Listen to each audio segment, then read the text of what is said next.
The high desert of the Four Corners did not forgive. It was a land of sheer red cliffs and shadows that stretched for miles, a place where the sky was a hard, brilliant blue. This was the time after the Civil War, a time when the nation was stitching itself back together with iron rails and telegraph wire. But out here, the wounds were older. The land itself felt raw. The dry season had its teeth in the earth and refused to let go. The wind, when it came, was not a relief. It was a hot breath that carried grit, finding its way through the chinks in every log wall and canvas tent. It smelled of juniper and alkali, and sometimes, if a man lied to himself, the phantom smell of rain that was falling 100 miles away. Arroyo Bend was a scar on this landscape. It existed only because the railroad intended to pass nearby, a raw town of unseasoned lumber, tents, and nervous ambition. The dust coated everything in a fine, reddish powder. It settled on windowsills, in coffee cups, and in the lungs of the people. It was a warning. The land was watching. Leah Whitcomb wiped a line of sweat and dust from her forehead with the back of her wrist, leaving a pale streak on her sun-darkened skin. Her hands, scrubbed raw in Mistress O'Rourke's kitchen, gripped the handle of the station house broom. She was the cook's helper, the seamstress, the girl who swept the floor and listened. She was 24 years old, but the desert sun and the harsh lye soap made her feel older. She had been in Arroyo Bend for 2 years, ever since she had fled the survey team, running until her lungs burned and her savings were gone. She was Mistress O'Rourke's girl, Mistress O'Rourke, a woman built solid as a freight wagon, with a voice that could cut through a saloon brawl and a heart that was surprisingly soft. Had taken her in. "You look like you need a place to stop running," Mistress O'Rourke had said, her hands on her wide hips. She had handed Leah an apron, not a list of questions. Leah was grateful for the silence. She was grateful for the small, clean room she had above the kitchen, away from the prying eyes of the railroad men and the hopeful prospectors who passed through, smelling of axle grease and whiskey. Leah's past was a secret kept locked as tight as her sewing box. She had a mind for languages, a skill her father, a failed preacher who loved books more than people, had encouraged. She had been hired by the government survey team as a translator, a rare position for a woman. She had walked these lands with the mapmakers. She had sat with the Dine elders, the Navajo, listening to their words, translating the names of the sacred places, the springs, the mesas. She understood, in a way the surveyors never could, that their maps were not drawn on paper. They were sung in ceremonies and marked by the position of the stars. She had transcribed those boundaries, the true boundaries, into her private journals. The survey captain had praised her meticulous work. Then, weeks later, she watched him use that same work to argue for ceding the land, claiming the boundaries were vague and unimportant. She had seen the betrayal in the ink, the casual theft of an entire world. That was when she ran, taking her notes, her dictionaries, and her conscience with her. She knew the lines the government recognized, and she knew the lines the land itself recognized. The discrepancy was a sickness in her stomach, a weight she carried every day. Miles away, where the red rock turned to deep shadow in the fading light, Tazi lay flat on a ridge of sandstone. The rock was still warm from the departed sun, bleeding heat into his chest. He was dying, a man of the Nakai Dinei, the Mexican clan. He moved with the patience of a hunter, which he was. He had been a warrior, too. A young man forced to become old when the Navajo had been driven from their homes on the Long Walk, that march of death and sorrow. Now his fight was quieter, but no less fierce. He was a scout for his grazing group, a protector of the flocks and the hidden springs. His gaze was fixed on the flickering lanterns of the Kincaid mine. A fresh wound dug into the side of the Blue Mesa. It was ancestral land. It was sacred. It was not for mining. He wore buckskin leggings, worn smooth, and a simple cotton shirt. Tucked inside the shirt, warm against his skin, was a small, woven pouch. His sister had woven it. It held yellow corn pollen and a chip of turquoise. A hose-ho charm. It was a blessing of balance and protection, a reminder of the beauty way. He focused on the hose-ho when the anger at the Bilagana, the white men, grew too hot in his chest, threatening to burn away his caution. Further down the slope, hidden in a cleft of rock, Chaska waited with the horses. Chaska was his shadow, a friend who spoke little but saw much. He had been beside Tazi during the war, and he was beside him now. Chaska was already sharpening his knife, the rhythmic, whispering scrape of stone on steel the only sound in the vast twilight. They were not here to fight. Not yet. They were here to watch. They were counting the wagons that left the mine, heavy with ore. They were tracking their route to the railroad line. They were watching the earth being stolen, one heavy, groaning load at a time. Arroyo Bend was a town defined by its thirst, the communal well, dug by the first settlers with picks and desperate hope, was failing. The bucket came up lighter each day. The water that remained was bitter with alkali, leaving a metallic taste in the mouth. The horses refused it unless they were dying. The townspeople drank it and complained of griping pains in their bellies. This thirst, this desperation, was Silas Kincaid's greatest weapon. Kincaid was a man who wore a dark suit coat even in the 100-degree heat, as if the sweat that beaded on his face was a sign of his effort, not the climate's oppression. He owned the Silver Spur Saloon, the mercantile where he charged triple for flour, and the new mine that bled silver and ore from the Blue Mesa. He spoke of progress, a word that sounded like a hymn when he said it. He addressed the town council, which met in his saloon because it was the only building large enough, and he provided the whiskey. "Friends," he would boom, placing his clean, uncalloused hands on the wet bar. "We are pioneers. We are the architects of the future. But pioneers need water, the lifeblood of civilization."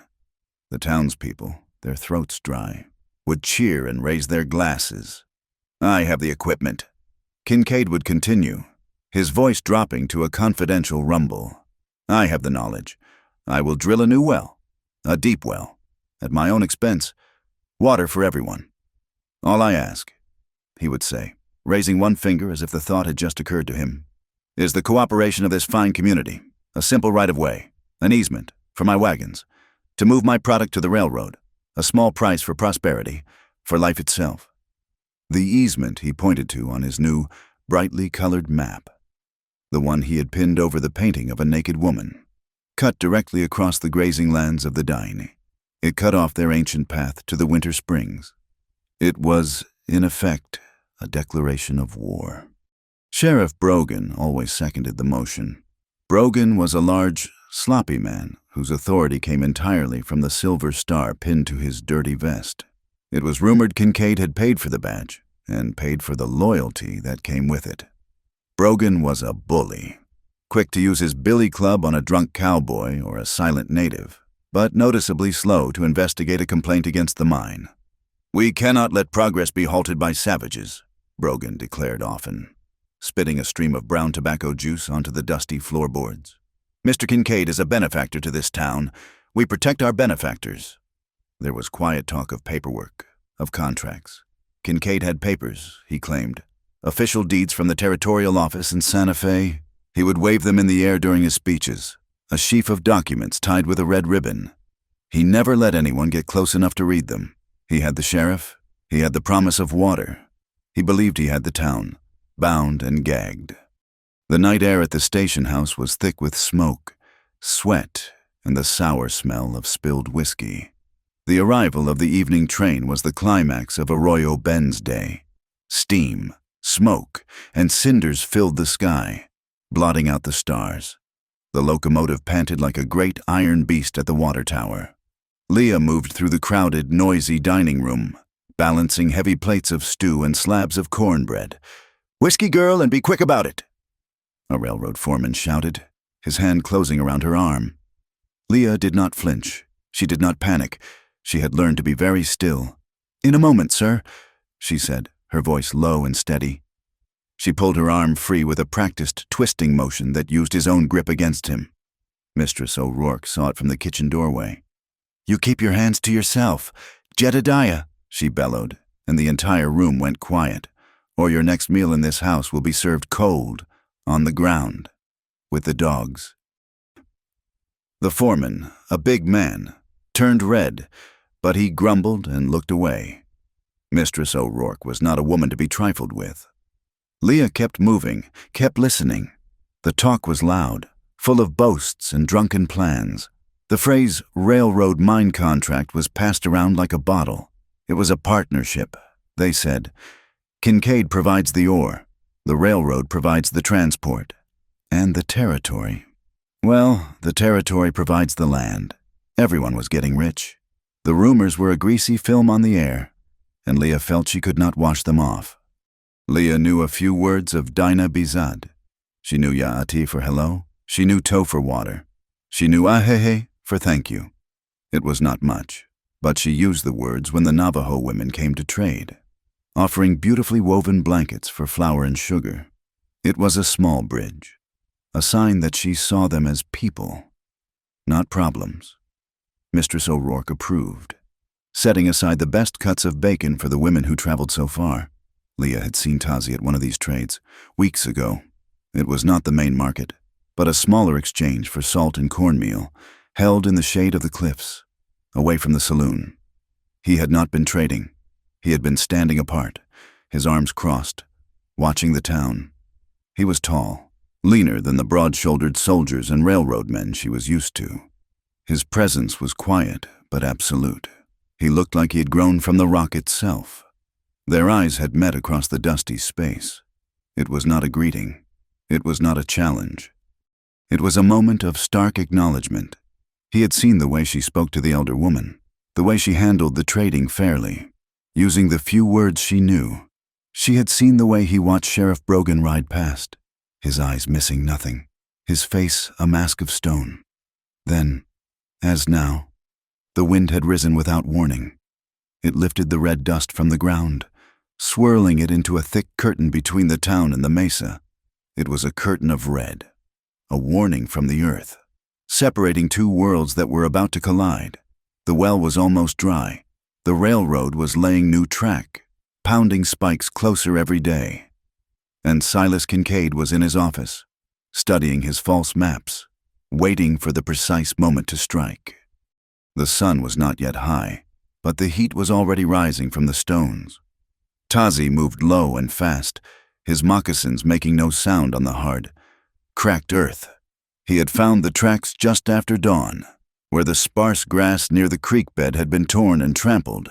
It was not the delicate, scattered prints of his people's sheep.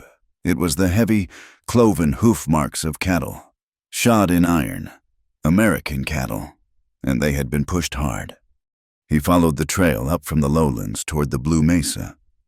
Chaska flanked him to the right, a silent shadow moving through the juniper. The tracks did not follow the usual trade path.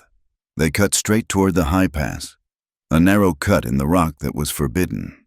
It was a place of ceremonies, a place where the wind gods were said to speak. To drive cattle through it was a deep violation. It was spitting on the Dine, the holy people. Tazi stopped. He raised a hand, and Chaska froze, blending into the dark red rock. Ahead, where the pass narrowed, something new scarred the landscape.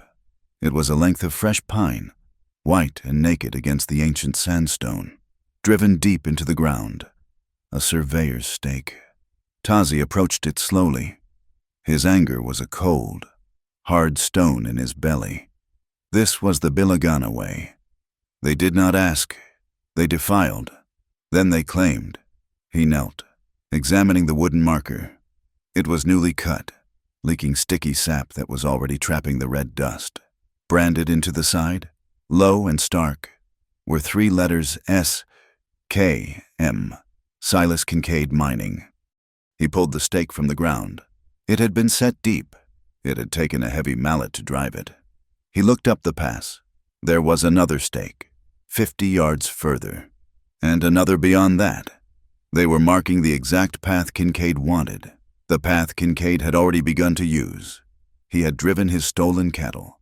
Tazi recognized the brands from a dine herd 2 canyons over through the sacred pass to test it. "He makes his own road," Chaska said, his voice a low rasp. He had joined Tazi, his hand resting on the hilt of the knife at his belt. "He marks his theft," Tazi corrected. He held the stake, feeling the raw, splintered wood. This was not a negotiation. This was an invasion. He broke the stake over his knee, the sharp crack of the pine echoing for a moment in the vast silence. It was a small sound, but it was a beginning. He threw the pieces onto the rocks. He would track the cattle later. First, he would watch the man who thought he could own the earth by pounding sticks into it.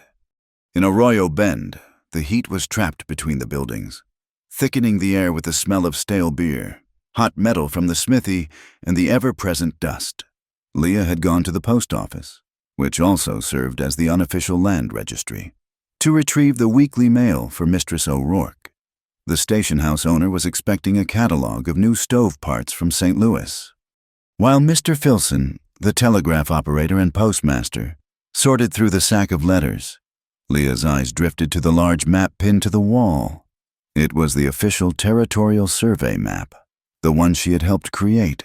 She knew its lines by heart. She had argued with the surveyors over the precise placement of the line for the Singing Spring, trying to make them understand it was a boundary defined by sound, not just a mark on the ground. She stepped closer, a cold feeling, like drinking alkali water, trickled down her spine. This was not the map. It looked like the map. It had the same border, the same title block, but the lines were wrong. The entire Blue Mesa region, the land that included the Sacred Pass and the Winter Springs, was shaded differently. The intricate boundaries she had so carefully translated from the Dean elders were gone. In their place, a single, blunt line had been drawn, and the land north of it was marked unclaimed. Surveyed for territorial auction.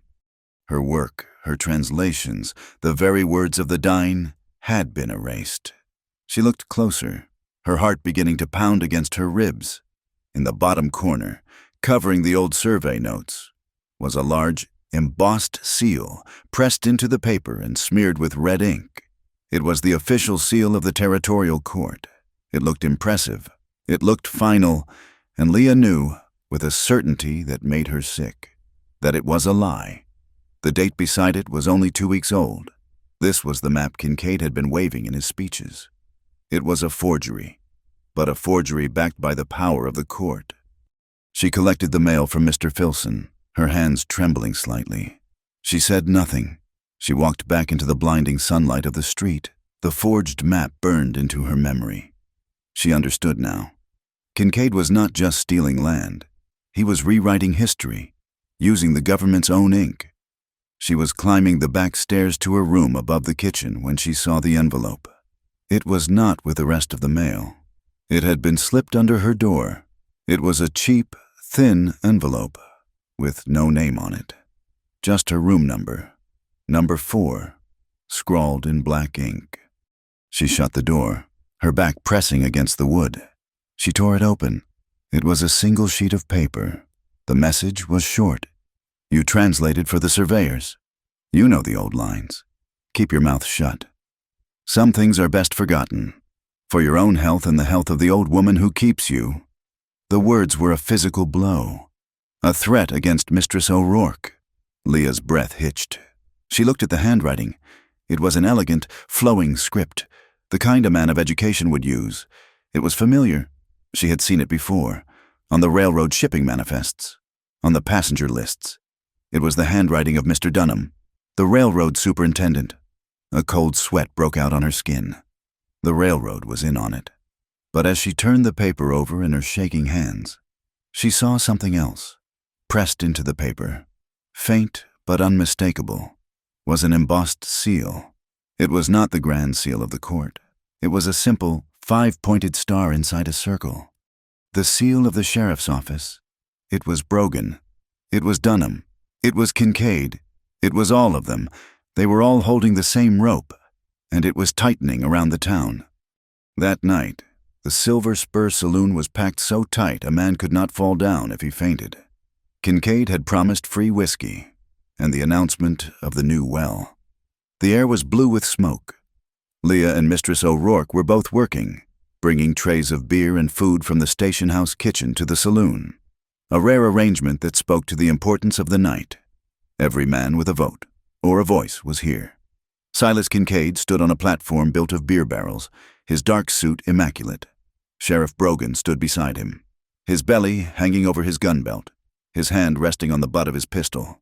"Gentlemen," Kincaid bellowed, raising his hands for quiet, "I'm a man of progress, and progress requires water." A ragged cheer went up. "Your well is dry," he continued, his voice dropping to a sympathetic, fatherly tone. "Your livestock suffers. Your children are thirsty. I will not stand for it. I have the equipment. I have the men. I will begin drilling a new, deep well tomorrow morning, at my own expense." This time, the cheer was deafening. Men pounded the tables, sloshing whiskey. Kincaid let the noise die down. "All I ask," he said, "the picture of noble sacrifice, is a small thing in return, the town council's approval for a transport corridor, a right-of-way for my wagons to reach the railroad." He nodded, and one of his men unrolled a map, pinning it to the wall. It was the new map, the fake map. "A simple corridor," Kincaid said, tracing the false line with his finger. "Through unclaimed, unused desert." Leah stood near the back, by the kitchen door, a heavy tray balanced on her hand. She watched the faces of the townsmen, desperate, hopeful, and greedy. They wanted to believe. They needed the water. She felt the lie settle over the room, as thick and suffocating as the smoke. Her eyes darted to the saloon's swinging doors, which were propped open to the hot night. A figure stood in the shadows of the alley across the street. He was perfectly still. It was Tazi. He was not hidden. He was bearing witness. His face was a mask of contempt, his gaze fixed on Kincaid.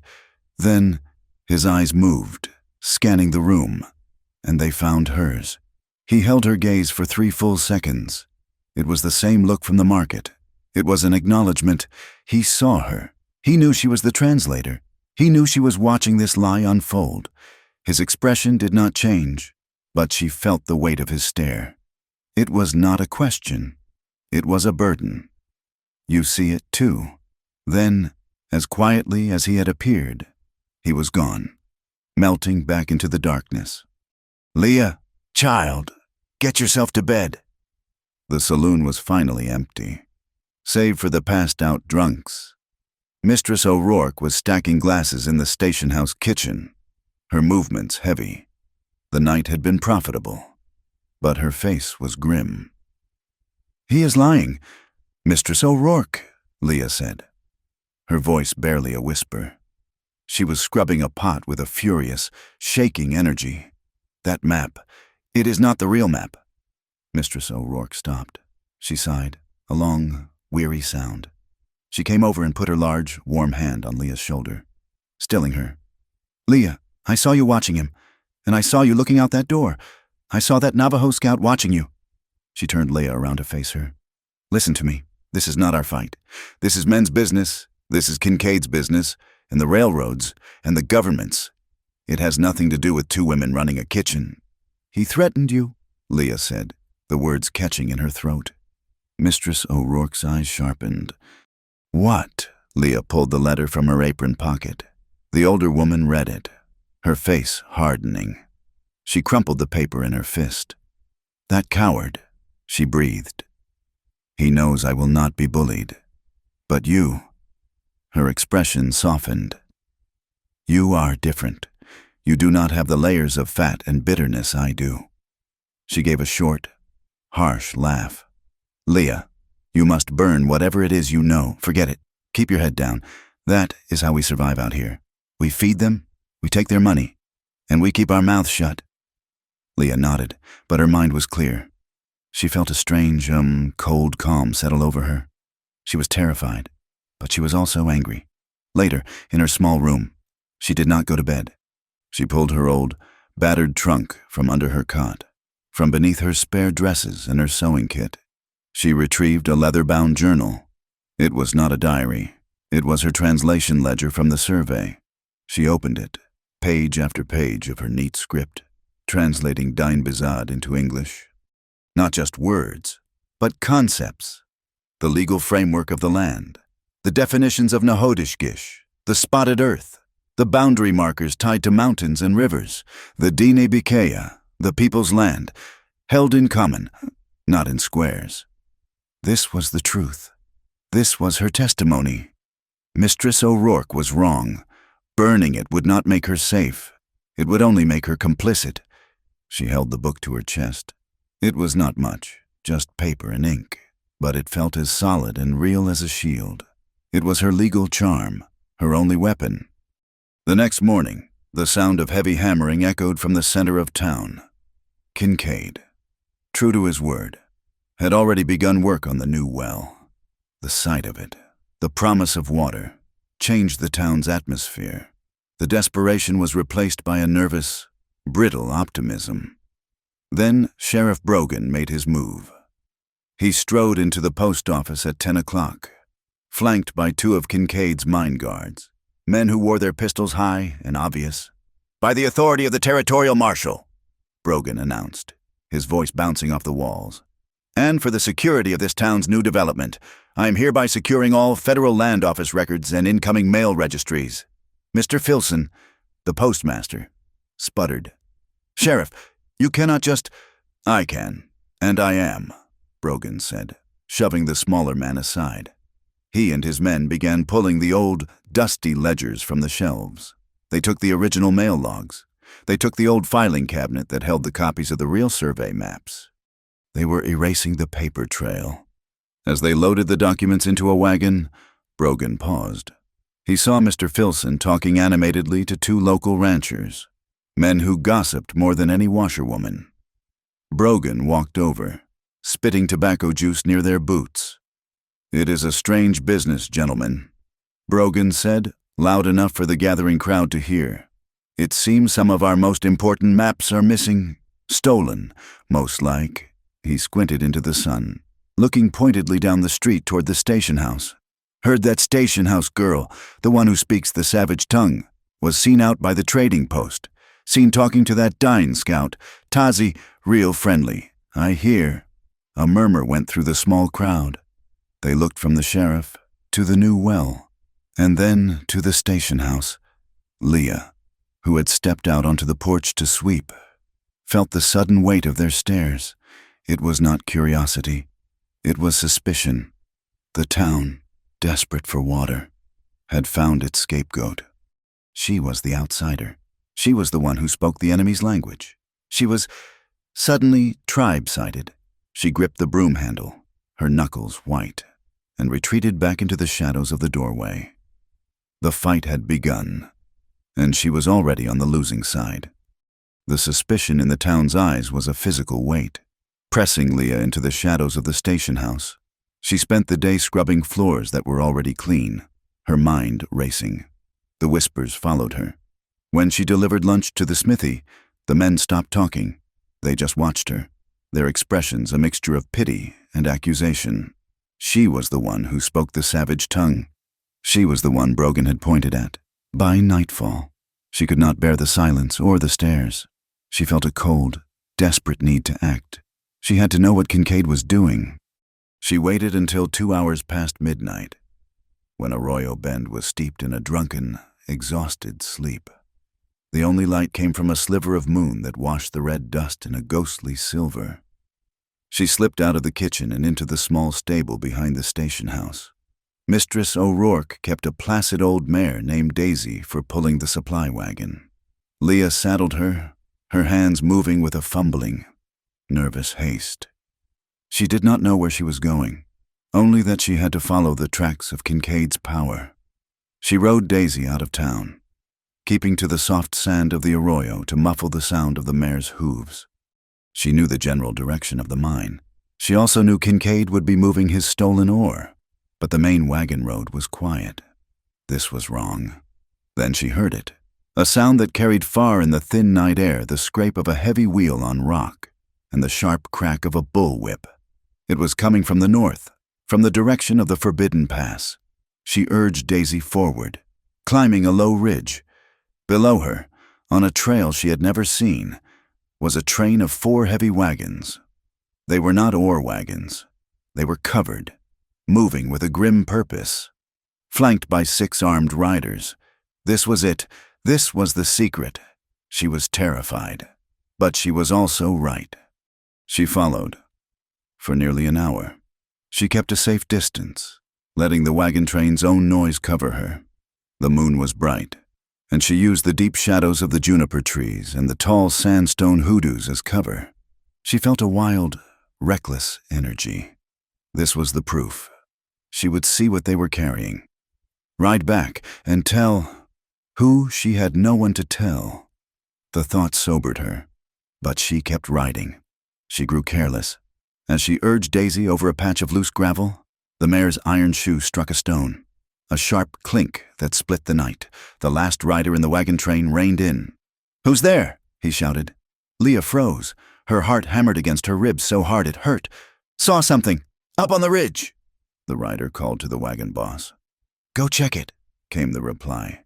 "Shoot anything that ain't a coyote."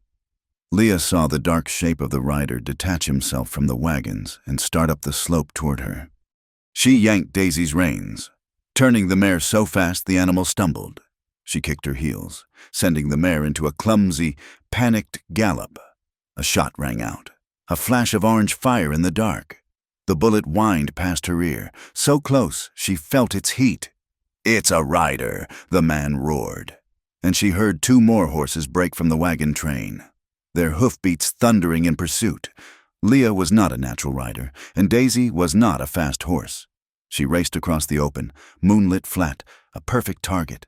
The men were gaining. She saw a wall of dark rock ahead, a box canyon. She was trapped. She was going to die out here. For nothing. She pulled Daisy to a halt, the mare's flanks heaving. The riders were closing in, barely 50 yards behind her. She looked frantically for any escape, any crack in the rock. There was nothing. "Got you, you little—" the lead rider started to yell. A hand, hard as stone, shot out from the deepest shadow of the rock wall. It seized Daisy's bridle, pulling the mare's head so hard she neighed in protest. A second shape, a man on a lean, dark pony, emerged from a space that was not a space, a crack in the rock she had not been able to see. "Be still," a low voice commanded. It was Tazi. He pulled her and the horse bodily into the narrow opening. It was a path, barely a foot wide, ascending the cliff face.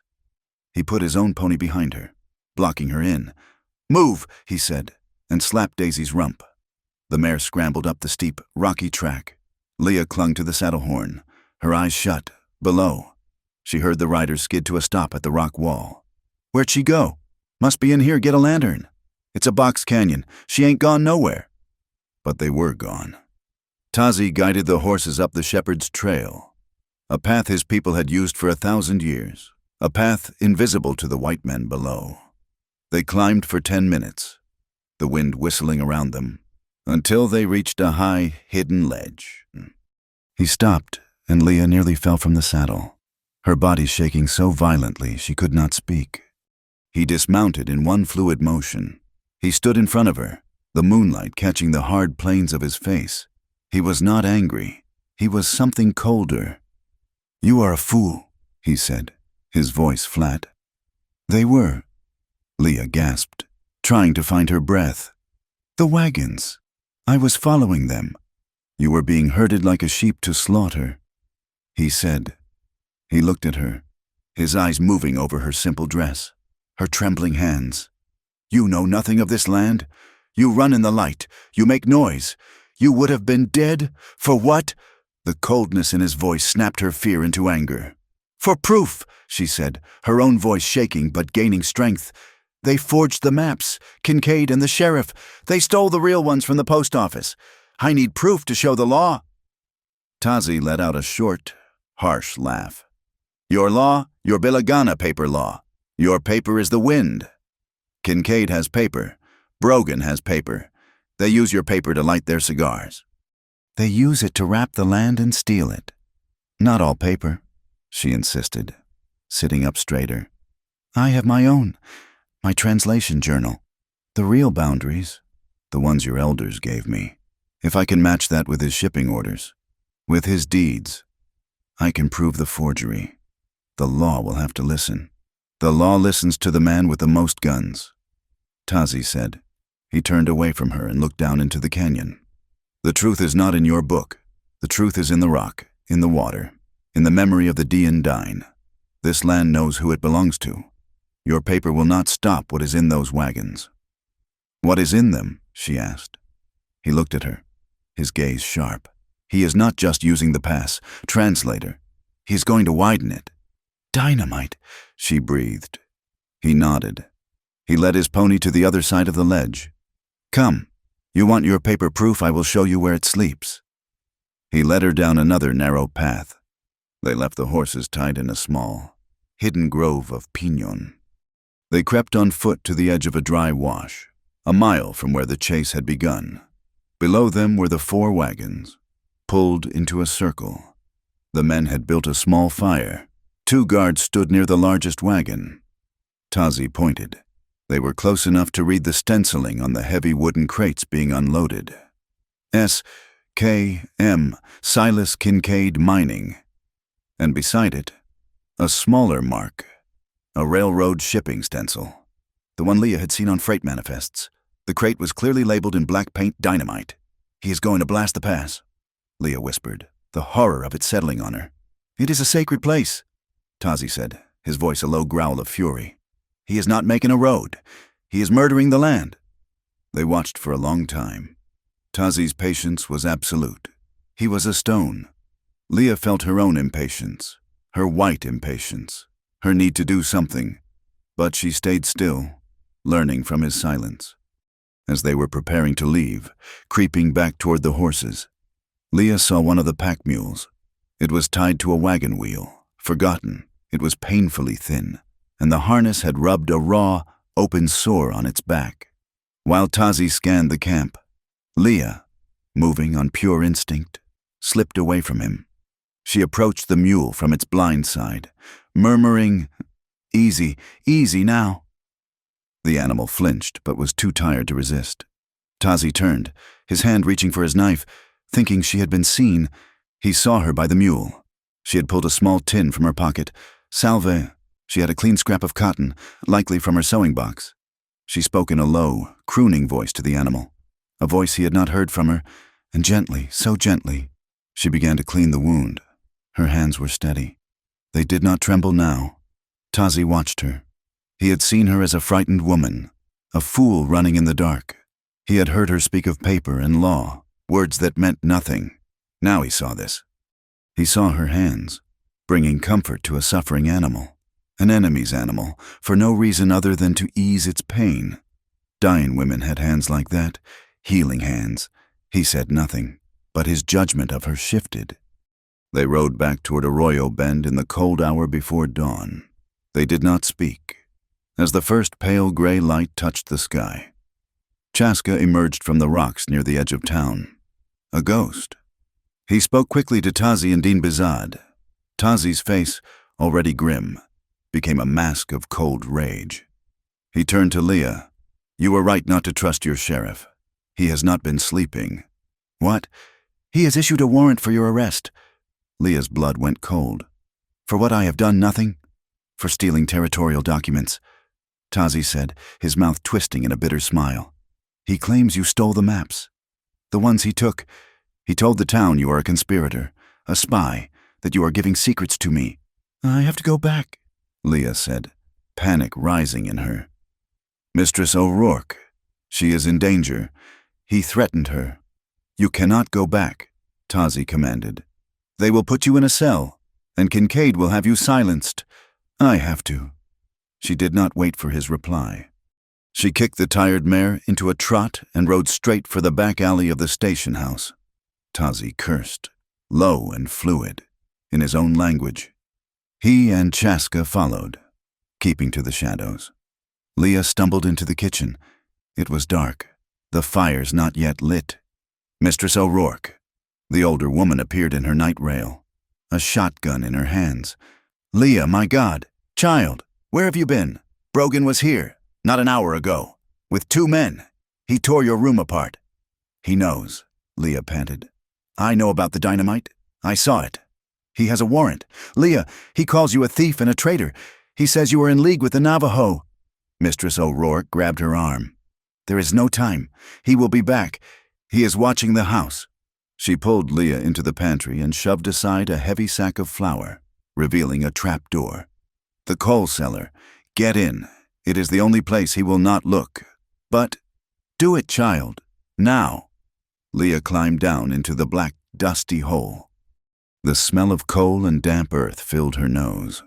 The heavy door thumped shut above her, plunging her into absolute darkness. She heard Mistress O'Rourke dragging the flour sack back into place. Outside, in the alley, Tazi and Chaska watched the house.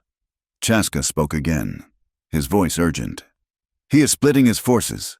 The dynamite is for the pass, but another group, 12 men, armed with rifles and shovels, are riding for Tziltlocini." Tazi's head snapped around. "Bottle Hill? The buried spring." "They mean to steal the water from under the ground." Chaska confirmed. "They will kill the source." Tazi was trapped. Kincaid was attacking on 2 fronts, the pass and the spring. He looked at the station house, the woman in the dark hole. She was the 3rd front. She had the paper truth, the translation of the old treaties, the ones made before the forts, before the long walk. He needed her. He needed her mind, her journal. She needed his protection, his knowledge of the land. He picked up a small pebble. He waited until the front street was quiet. He tossed it against the kitchen window. After a moment, the window creaked open. Mistress O'Rourke looked out, the shotgun still in her hands. Tazi stayed in the shadows. His voice was a low whisper that carried on the cold air.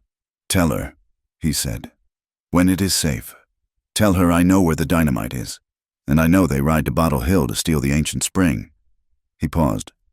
"Tell her to bring her book, her paper truth, if she will translate the old treaties, the ones her government has forgotten. I will take her to my elders. She will be their witness. They will be hers. We will fight Kincaid's paper with our memory, and with her truth." He was gone before the sun's first ray touched the dusty street. Leah choked on the black velvet dust of the cellar. She was blind, buried alive. Every breath was thick with the grit of pulverized coal. She had pressed her ear to the trap door for what felt like hours, listening to the muffled sounds above the heavy thump of boots on the floorboards. Mistress O'Rourke's voice, steady and sharp, and Sheriff Brogan's, a low, angry rumble. Then, silence.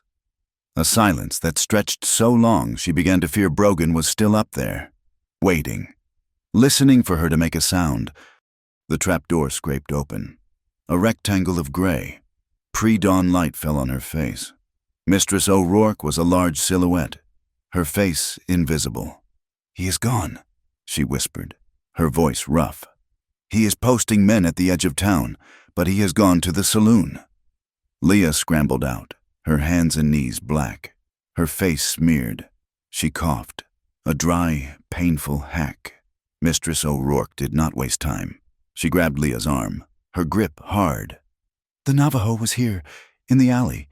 He spoke to me." "Tazi, he said Kincaid has 2 heads. One is the dynamite, to blast the pass. The other is a crew riding for Bottle Hill. He called it the ancient spring. He said they mean to steal the water from under the ground." Leah's stomach tightened. Stealing the source. It was worse than just a right of way. "He said to tell you to bring your book," Mistress O'Rourke continued, her eyes searching Leah's. "Your paper truth. He said if you will be his witness, he will take you to his elders, and they will be yours. Leah, you cannot stay here. Brogan will find you. This is the only way." The choice was brutal and absolute. To stay was to be jailed, silenced, and to fail Mistress O'Rourke. To go was to become, in the eyes of every white person she knew, a traitor, an Indian lover, a renegade. "I will go," Leah said. Her voice was steady. "Good girl." Mistress O'Rourke moved with surprising speed. She shoved a canvas satchel into Leah's hands. Inside was a full water skin, a hard brick of dried jerky, and a small loaf of yesterday's bread. "And this," she pressed Leah's sewing box into her hands. "A woman must have her tools." Leah ran to her room. It was a wreck. The mattress slit, her few dresses tossed on the floor, but her trunk was still there. Brogan had been looking for maps, for papers. He had not looked under the false bottom. She retrieved her leather journal. She did not put it in the satchel. She tucked it deep inside her bodice, strapping it against her ribs with a strip of cloth. It was a shield, protecting her heart.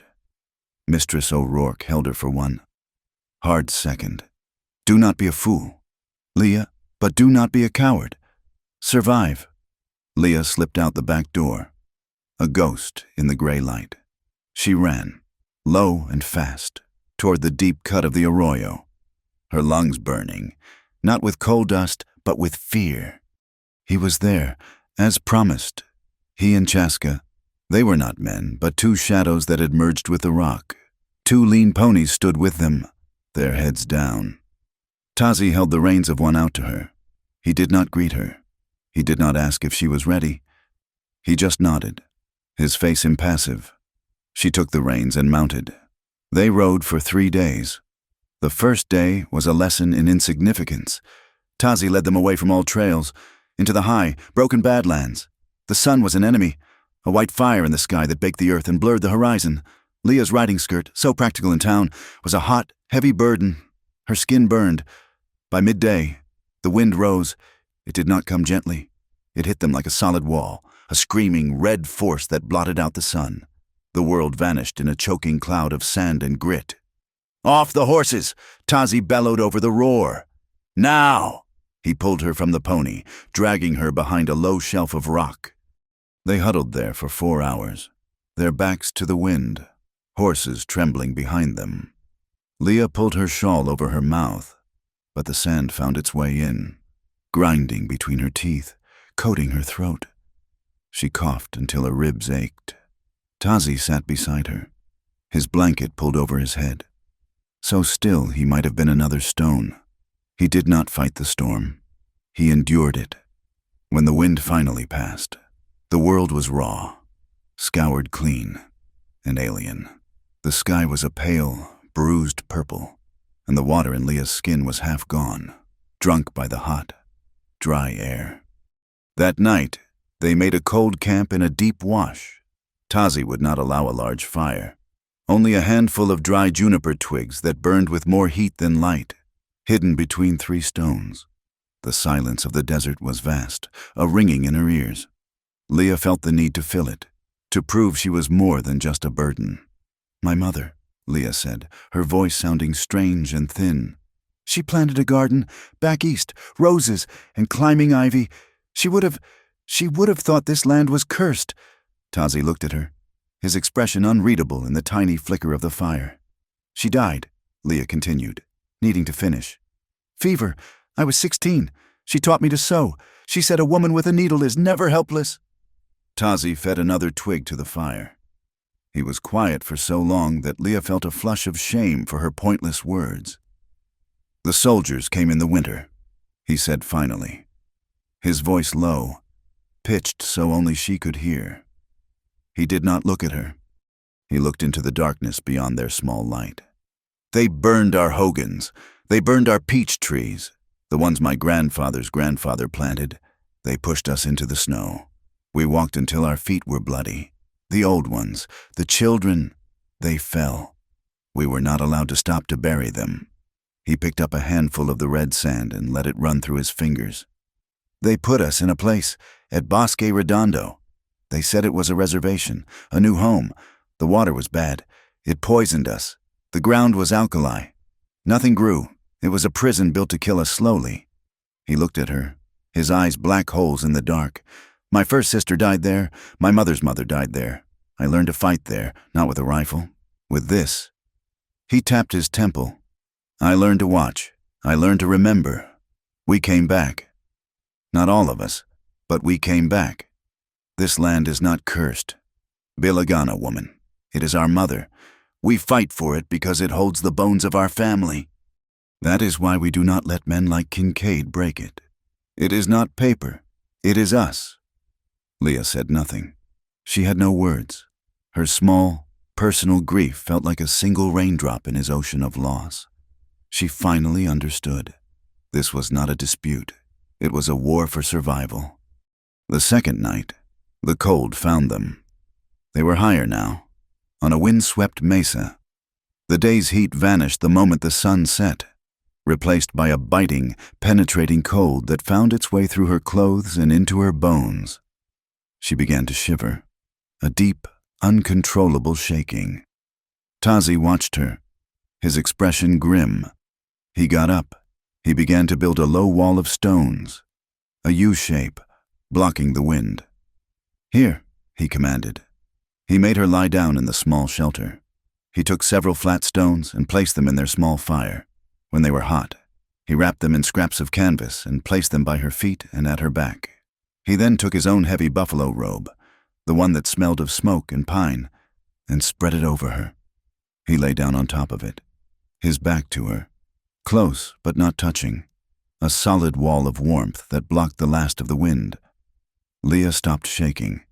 She was mortified by her weakness, but overwhelmed by a strange, profound sense of safety.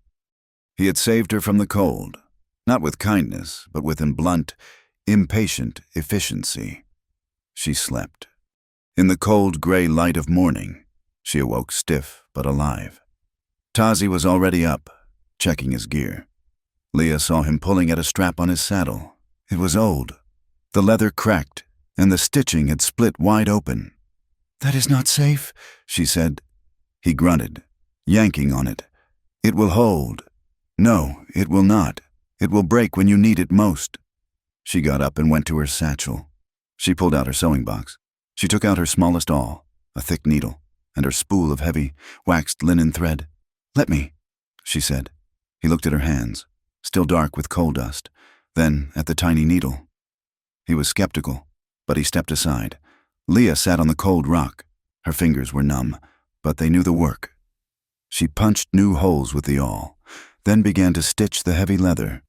Her stitches were small, tight, and perfect. A double line of reinforcement. It was the stitch her mother had taught her for mending boots. It took her 20 minutes. "There," she said. "That will hold a buffalo." Tazi inspected the repair. He pulled on the strap with his full, wiry strength. The leather creaked, but the stitches did not move. They were tighter than the original. He looked at her, then at her sewing box, and then back at her. He nodded once, a sharp, clear sign of respect. "Your hands are good," he said. Later that day, he paid her back. He reined in his pony and pointed to the ground. "What do you see?" "Sand," she said, squinting. "Look." He dismounted. He pointed to a faint, delicate set of prints. "Coyote. His nails are long.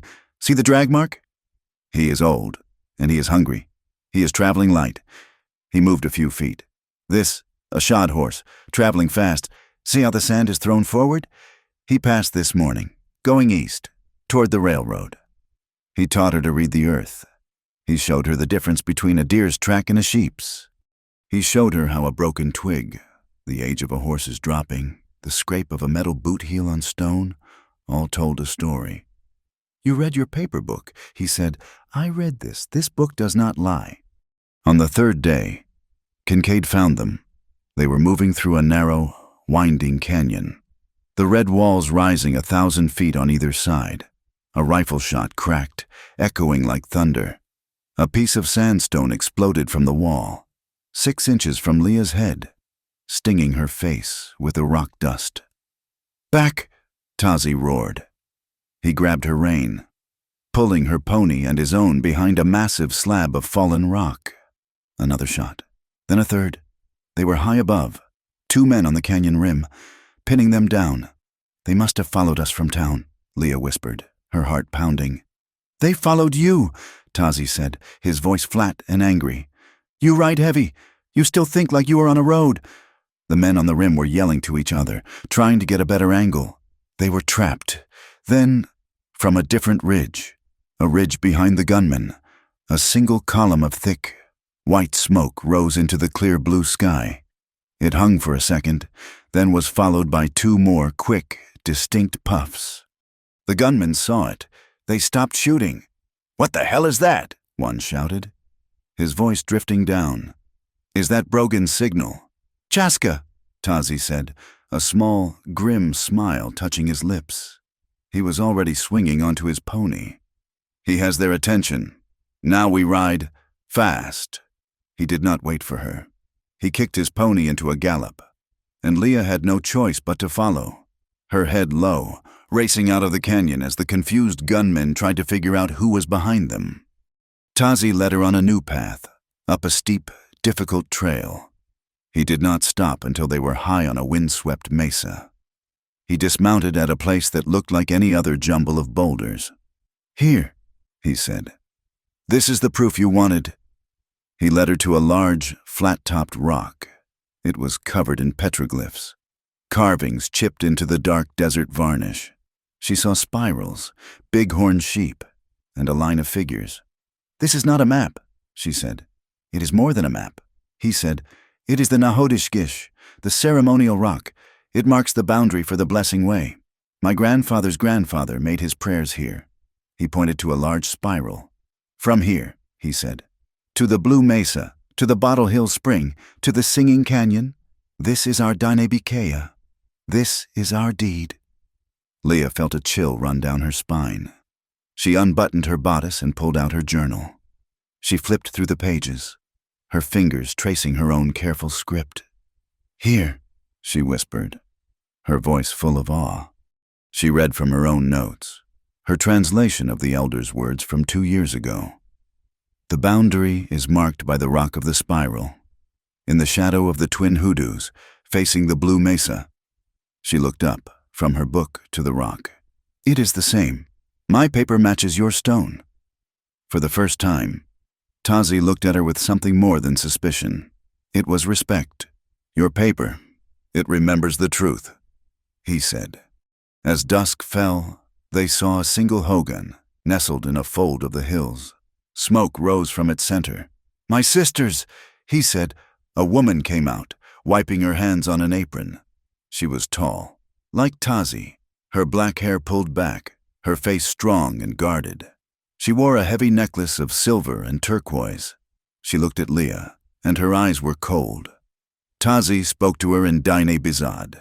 The language was fast and fluid, full of sounds Leah did not know. He spoke for a long time. His sister listened, her gaze never leaving Leah. Finally, she nodded once. She looked at Leah and gestured to the hogan. An invitation. Inside. It was warm and clean. It smelled of wood smoke, mutton, and corn. His sister gave them a stew and hot, flat bread.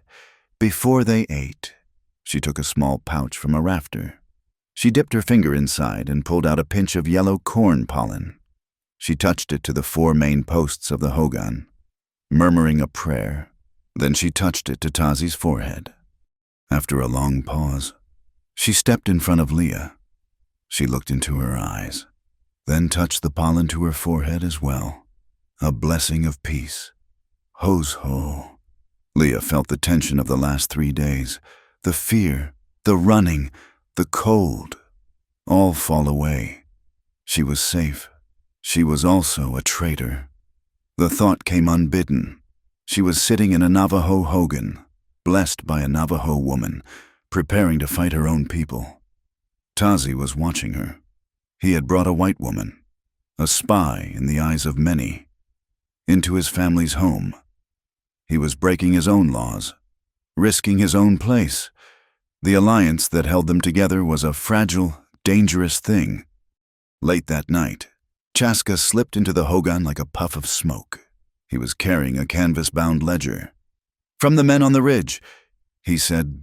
He had not just diverted them. He had doubled back. They were not mine guards. They were railroad men. Leah's hands shook as she took the book. It was a freight ledger. She opened it, her fingers flying, scanning the entries. "Here," she breathed.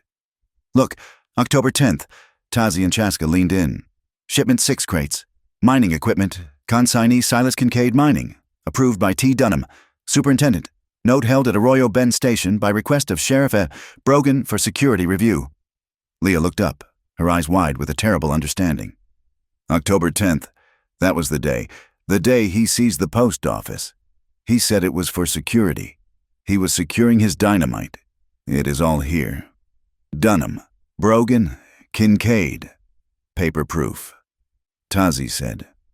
The words were not an insult. They were a revelation. He stood and went to the door of the hogan. He looked out into the night. Leah joined him. In the far distance, on the edge of the world, a line of pinprick lights glittered.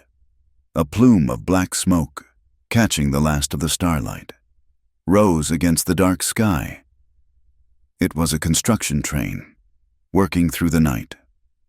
They are not waiting for Kincaid to build his road, Leah said, her voice hollow. They are building the tracks to his mine. They are partners. Tazi said, the dynamite is not to widen a pass. It is to blast a cut for the locomotive. Time was gone. The railroad was already here. The night train was not just a symbol of Kincaid's ambition. It was a weapon. The sight of it, working under the cover of darkness, turned their fragile alliance into a desperate one. There was no time to travel to the elders. The fight was not in the high mesas. It was here, now, in Arroyo Bend.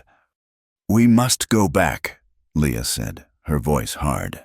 The night air at the Hogan's entrance was cold, but she felt a hot, clear resolve. I have the ledger. I must copy it. We cannot keep it. Chaska must return it before the railroad men realize it is gone. Tazi nodded, his gaze fixed on the distant, polluting smoke. Chaska will return the book. I will go to the Blue Mesa. I must see where they have set the charges. I must know the fuse. And me? Leah asked. He turned to her. In the faint starlight, his face was all angles and shadows. You will go back to the town. You will hide. You will copy your paper proof. You have your allies, the doctor and the reverend. Give it to them. Your people will not listen to me. They might listen to their own. They will not listen to anyone, Leah said, thinking of the angry, suspicious faces. Not without more, but I will do it. The ride back was fast and silent, a desperate race against the coming dawn. They split at the edge of the arroyo. Tazi and Chaska vanished into the rocks, moving toward the Blue Mesa, two ghosts on silent ponies. Leah slipped through the alley, her heart in her throat, and descended once more into the suffocating, dusty blackness of Mistress O'Rourke's coal cellar. She waited. Hours passed. She heard the sounds of the morning Mistress O'Rourke lighting the kitchen stove, the clank of iron pots, the first rowdy calls of men wanting breakfast. Finally, the trapdoor opened. Mistress O'Rourke's face was pale and drawn. He was here again, the older woman whispered, not offering a hand to help. She was too frightened. Brogan. He sat in my kitchen, drank my coffee. He is watching me. He is watching you. I know, Leah said, climbing out, her dress covered in fresh soot. I need paper, good paper, and my ink, and a new candle. I have the railroad's freight ledger. I have to copy it. Mistress O'Rourke looked at the ledger, at the official railroad markings, and her face went paler. Leah, this is not just town business. This is the government. It is a crime, Leah said, her voice fierce. Get me the paper, please. For the rest of the morning, Leah sat hidden in the dark, a small circle of candlelight illuminating the ledger. Her fingers cramped, her eyes burned from the smoke and the strain. She copied every line, every date, every signature. Consignee S. Kincaid. Approved T. Dunham. Held Sheriff S. Brogan. It was a symphony of corruption, and she was the only one who had the sheet music. When she was done, she had a perfect, damning copy. Mistress O'Rourke smuggled the original ledger to a stable boy, who slipped it to Chaska, who was waiting in the chaparral. The trap was set. Sheriff Brogan returned just after noon. He did not come to the back door. He walked straight into the kitchen, his hat on his head, a violation of all frontier etiquette. He sat at the main table, pushing aside a bowl of rising dough. Mistress O'Rourke, he said. He was not yelling. He was using a voice that was far more terrifying, a soft, confidential rumble. We need to talk. About that girl." "Leah," Mistress O'Rourke said, her hands busy with the dough, her voice trembling just enough. "I am sick with worry. Sheriff, have you found her? Is she safe?" "Oh, she is safe," Brogan said, leaning forward. "She is with the savages. Seems she prefers them to her own kind. Took a horse, stole documents from the post office. She has caused Mr. Kincaid, and this town, a great deal of trouble." "She is just a foolish girl," Mistress O'Rourke protested. "She is a traitor," Brogan said, his voice hardening. "And harboring a traitor is just as bad." He looked around the kitchen, his eyes landing on the stack of plates, the clean floor. "This is a fine establishment you have, a fine one. The lease on this land. It is with the town council. Is it not?" Mistress O'Rourke stopped kneading. Her hands were white with flour. "Mr. Kincaid is the town council, more or less." Brogan continued, smiling. "He is bringing water. He is bringing the railroad. He is a man who values loyalty. He would be disappointed to learn that one of our finest citizens was disloyal." "What are you saying?" she whispered. "I am saying," Brogan said, standing up, his shadow falling over her, "that if you hear from that girl, if you get so much as a whisper, you will come to me immediately. That is, if you want to keep this fine kitchen." He tipped his hat. "You understand me, Mistress O'Rourke?" "Yes, Sheriff," she said, her voice small. "I understand. I just want her to be safe." He laughed, a short, barking sound. "She is long past safe." When he was gone, Mistress O'Rourke had to sit down. She had bought them time, but she knew that time had just about run out. That night, the Silver Spur Saloon was a beacon of light and noise. Kincaid had opened the taps. The whiskey was free. The new well, though sputtering and pulling up sandy water, was presented as a miracle of modern engineering. Kincaid stood on his beer barrel stage, his face flushed with triumph. "Prosperity," he shouted, his voice hoarse. "I promised you water, and I gave you water." A ragged cheer went up from the crowd of miners, railroad men, and desperate ranchers. "I promised you the railroad, and the railroad is here." Another, louder cheer. "This," he roared, "will be the new capital of this territory. Jobs for every man, wealth for every family. A future built on American sweat and American steel." He let the applause die down. Then his face darkened. He leaned forward, his voice dropping to a conspiratorial snarl. "But there are those who would stop us. There are those who want this land to remain empty. Savages. They cling to the past. They worship rocks and wind. They do not want you to have this future. They want to starve you out." The crowd growled, a low, angry sound. "And they have help," Kincaid yelled, pointing a finger toward the station house.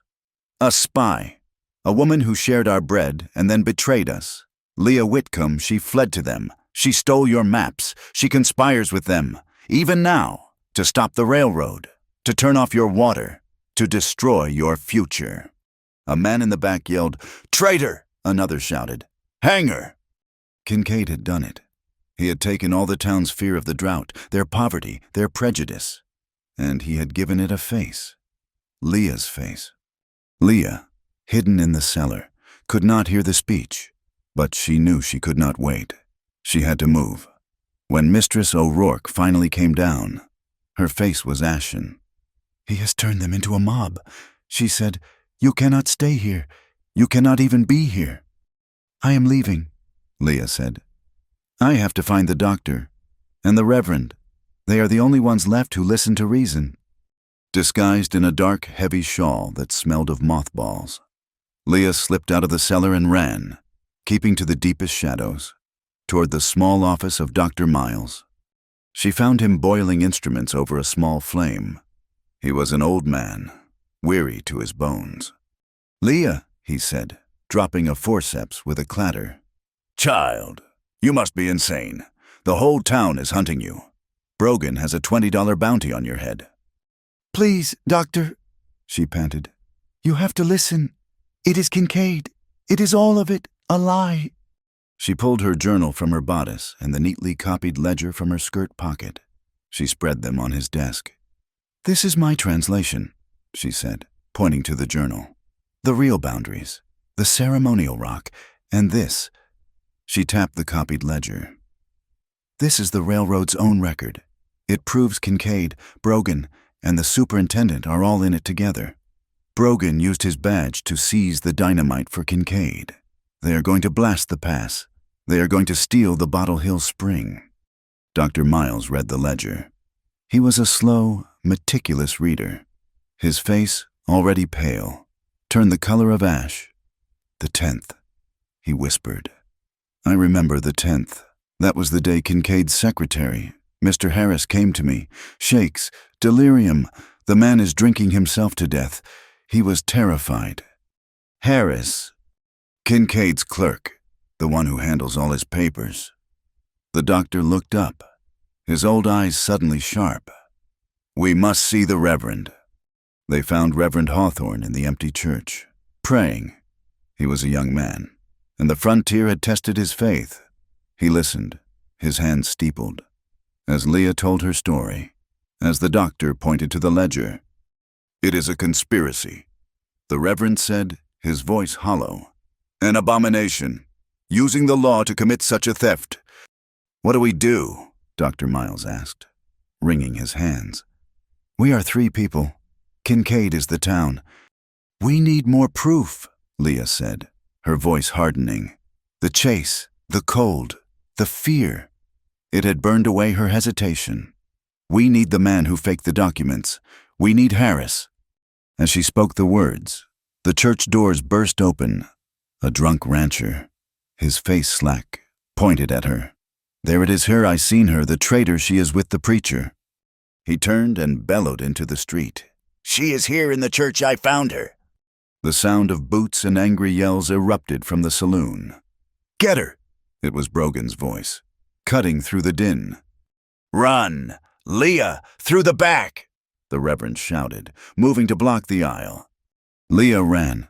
She burst from the rectory door into an alley. The rail yard was just ahead, a black maze of cars and tracks. It was her only hope. The construction train sat on the new spur, its engine breathing a low cloud of steam. She scrambled up the iron ladder on the side of a boxcar. A hand grabbed her ankle. She kicked, hard, connecting with a man's face. He cursed and fell back. She pulled herself onto the roof. It was slick with soot. "There she is on the train." She ran, her lungs on fire. She was on top of the world, exposed, a perfect target. She leaped the gap between 2 cars, her skirt catching, ripping. She stumbled, catching herself. A man was on the roof with her, one of Kincaid's mine guards. He was faster than her, running to cut her off. "Nowhere to go, witch," he snarled. A shadow detached itself from the water tower. It landed on the roof of the car with no sound. A predator of the night. It was Tazi. He had been scouting the train, his instincts telling him this was the center of the fight. He moved between Leah and the guard. The guard, shocked, raised his rifle to use as a club. At that exact instant, the train's engineer, startled by the shouting, yanked the brake, thinking it was a raid. The entire train jolted, a screaming, shuddering convulsion of steel. The cars slammed into one another with a sound like a cannon shot. Leah slipped, the soot acting like ice. She slid toward the edge. A scream locked in her throat. The guard, top-heavy, was thrown off his feet. Tazi did not slip. His bare feet gripped the roof. He seemed to bend with the motion. He grabbed the front of the guard's shirt, used the man's own forward momentum, and hurled him over the side. The man landed with a sickening crunch in the gravel 20 feet below. In the same fluid motion, Tazi's other hand shot out and clamped around Leah's wrist. Just as her legs went over the edge, he pulled. It was not a gentle rescue. It was a violent, saving yank. She slammed into his chest. Hard. The air left her lungs. Her face was pressed against the warm buckskin of his shirt. She could smell the clean scent of pine smoke and the sharp, metallic smell of the desert. He was absolutely solid. He was the rock. As he held her, a shower of bright orange sparks from the locking wheels erupted around them, mixing with a fine, hot dust of steel. She was breathing his air, surrounded by fire. He held her for a second, his grip like a vice. "You must stop running in the light," he whispered, his voice rough with anger and something else. He pushed her flat onto the roof. "Stay down." Below them, the rail yard was in chaos. Men were shouting. Brogan was roaring, holding a lantern up, trying to find the man who had fallen. Tazi pulled her by the arm. "This way, now!"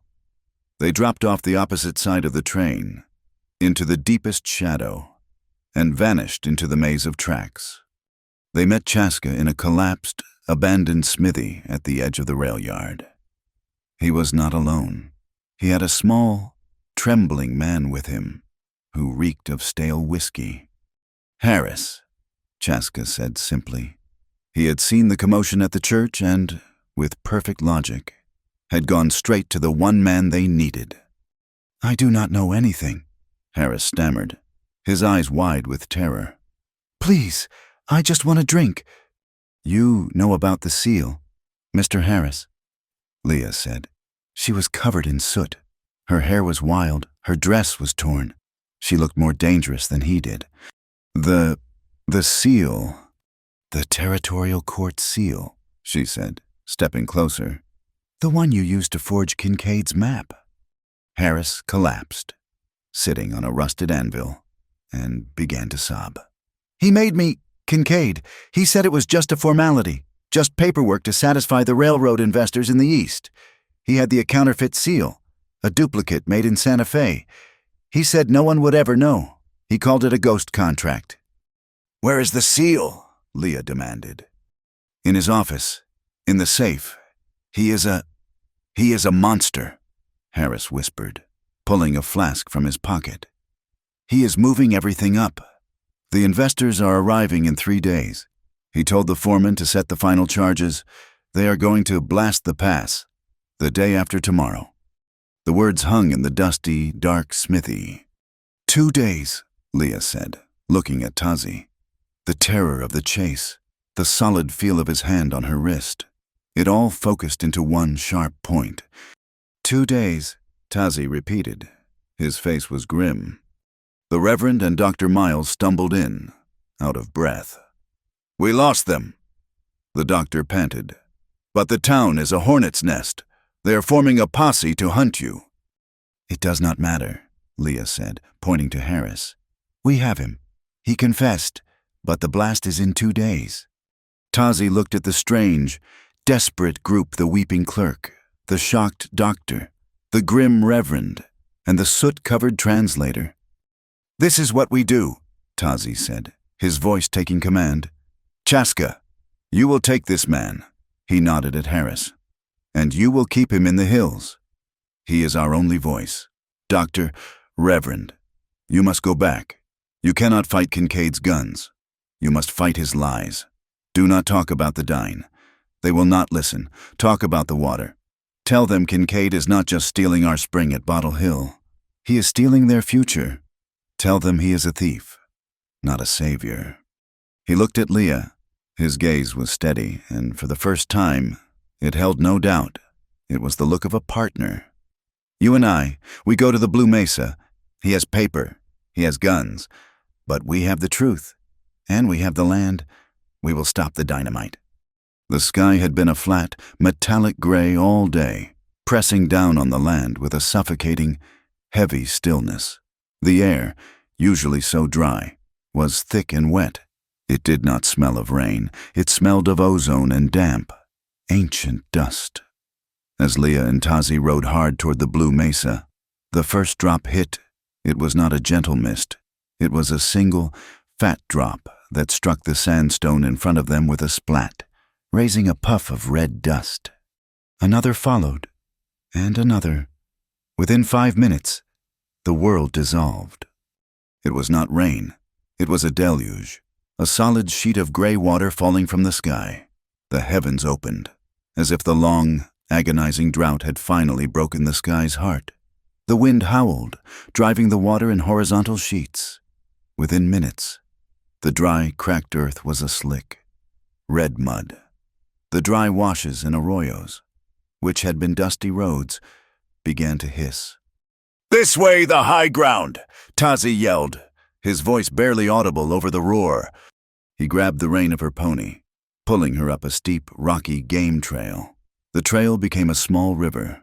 Water cascaded over the rocks, slick and treacherous.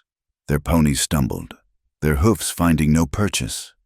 Below them, the canyon floor, which had been 100 feet wide and bone dry a quarter of an hour ago, was gone. In its place, a churning, muddy, red-brown river raged, carrying with it whole juniper trees and the bodies of drowned rabbits.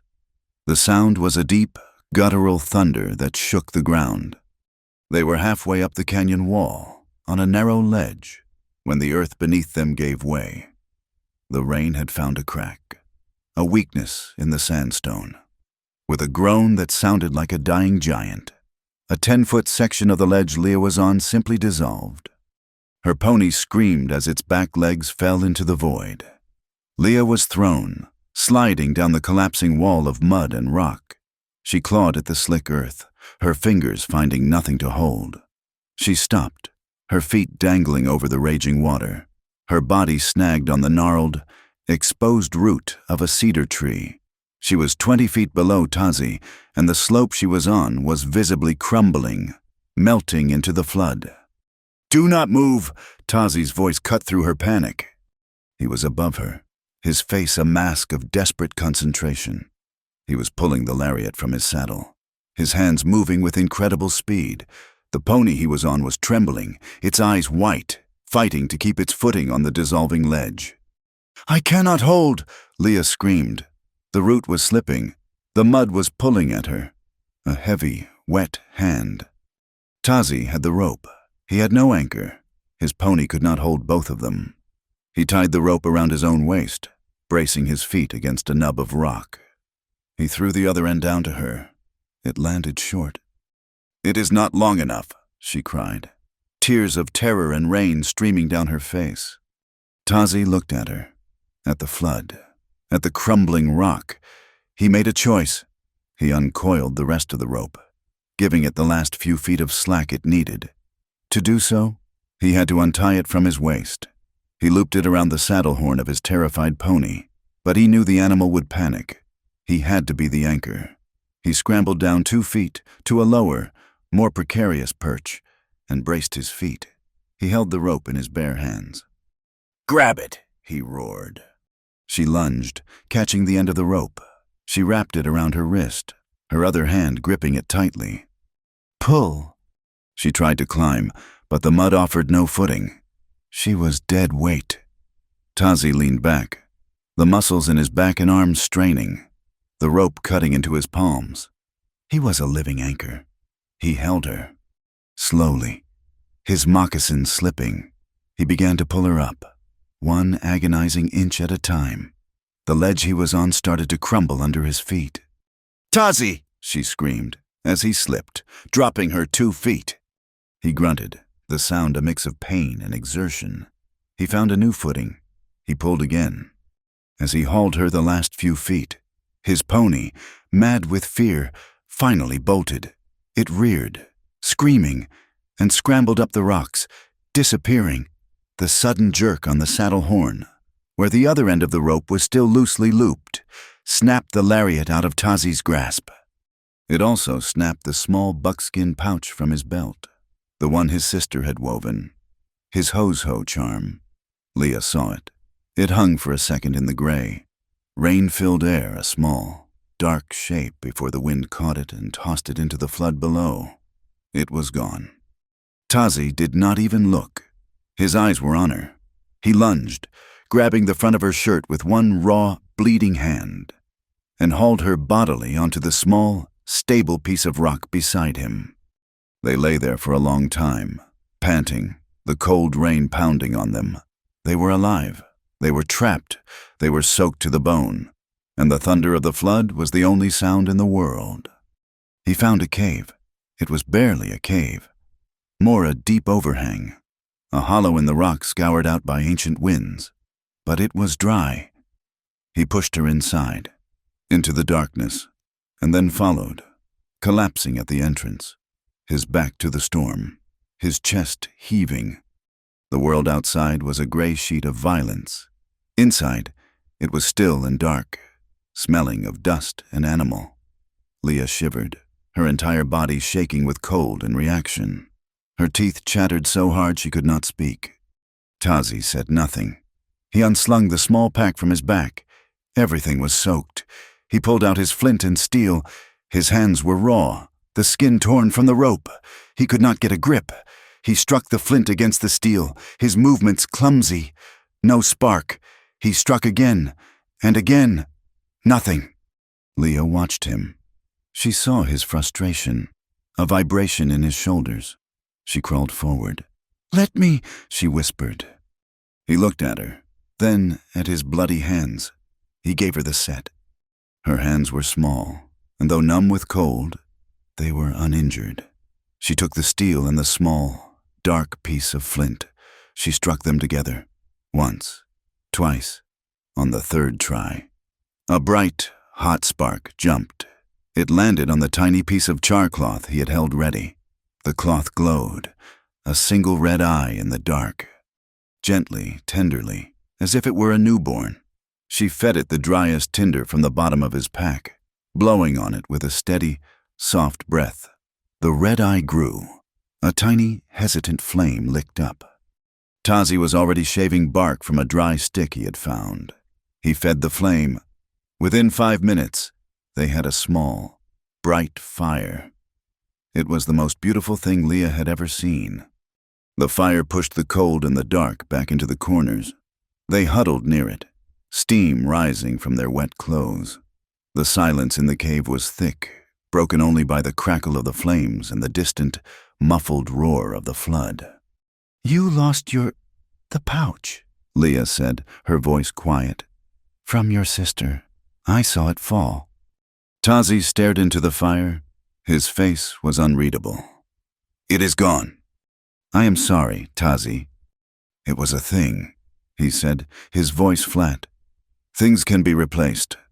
But his hand went to his belt, to the empty space where it had been. He knew, and she knew. It was not just a thing. "You saved my life," she said. He looked at her, his dark eyes reflecting the small fire. "Now we are even. You saved my hands from the cold." They sat for a long time, the intimacy of the small, warm space, the isolation, the near-death experience. It all stripped away the layers of race and mistrust. They were just two people, alive. "I am afraid," Leah said, so softly she barely heard herself. "Back in the town, I'm afraid of them. They look at me, and they see a traitor. I do not belong to them anymore." She looked down at her hands. "And I do not belong with your people. I am nothing. I am a ghost, walking between two worlds, and I belong in neither." Tazi fed another stick to the fire. "Belonging is not a word," he said, his voice a low rumble. "It is a thing you do. My sister, when she put the pollen on your head, she saw you. Not as a bilagana. She saw your hands, the ones that mended my saddle, the ones that healed the mule, the ones that just built this fire. She saw a hand that makes, not just takes. That is a kind of belonging." He looked at her. "But you are right to be afraid. I am also afraid." The admission stunned her. He seemed to be a man made of rock and wind, incapable of fear. "I am afraid of this," he said. He gestured, not at her, but at the small, shared space between them. "My people. We have lost everything, our land, our families.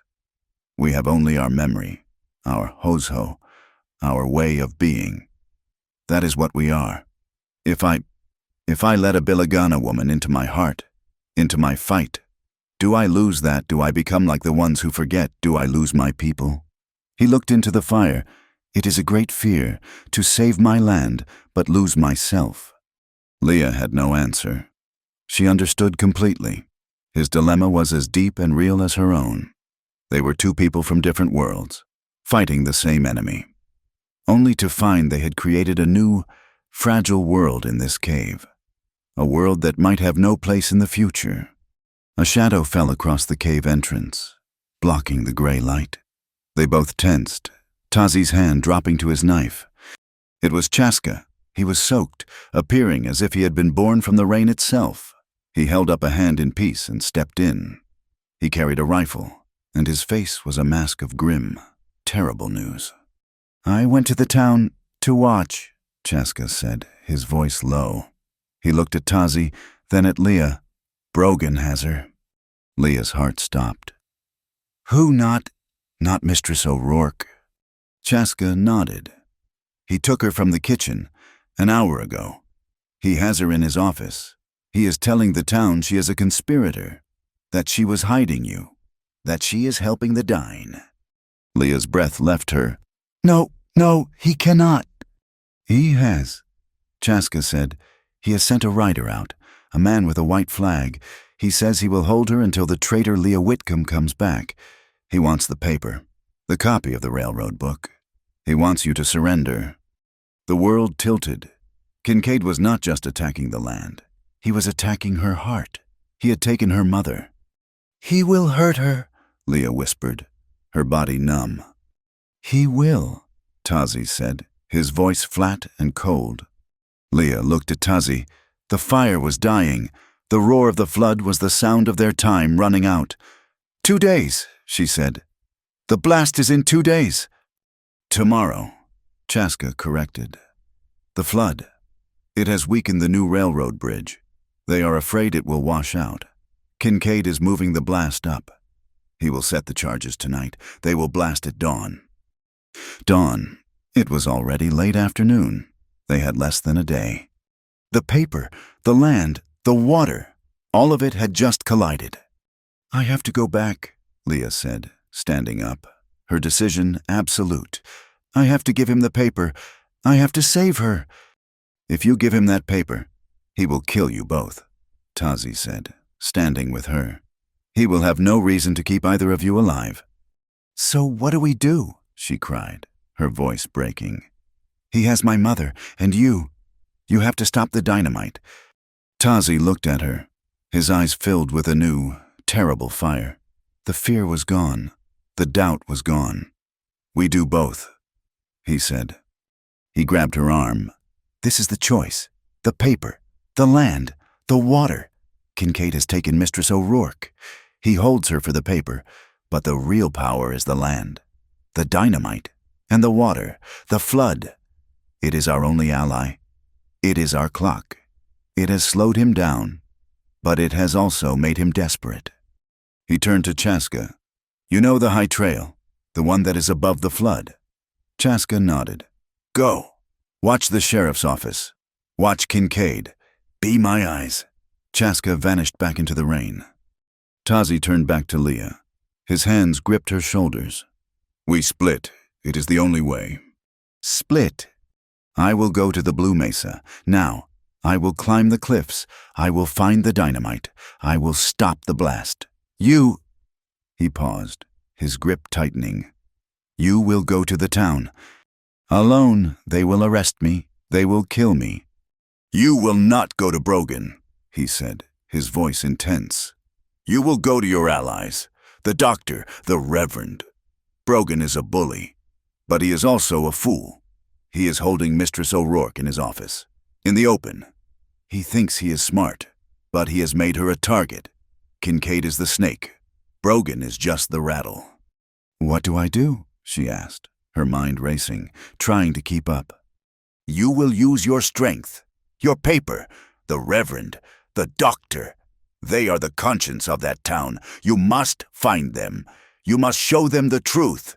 Brogan has one hostage, but Kincaid is holding the entire town hostage. Their future, their water. You must make them see." They will not listen to me. They will listen, he said, if you make them. He led her to the back of the cave, to a narrow crack, a chimney in the rock. This leads up, to the high ridge. It is the only way out. It will be dark when you reach the town. Go to the church.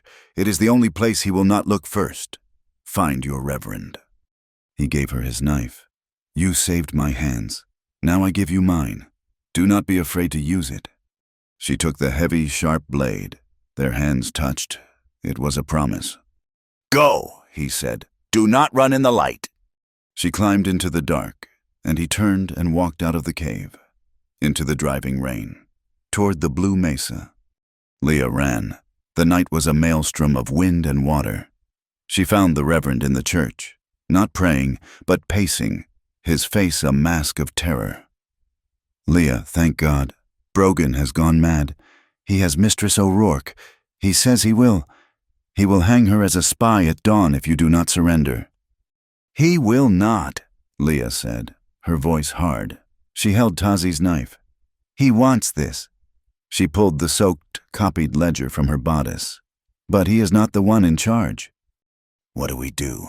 The Reverend whispered, looking at the door. You will help me, Leah said. Brogan is in his office. He is arrogant.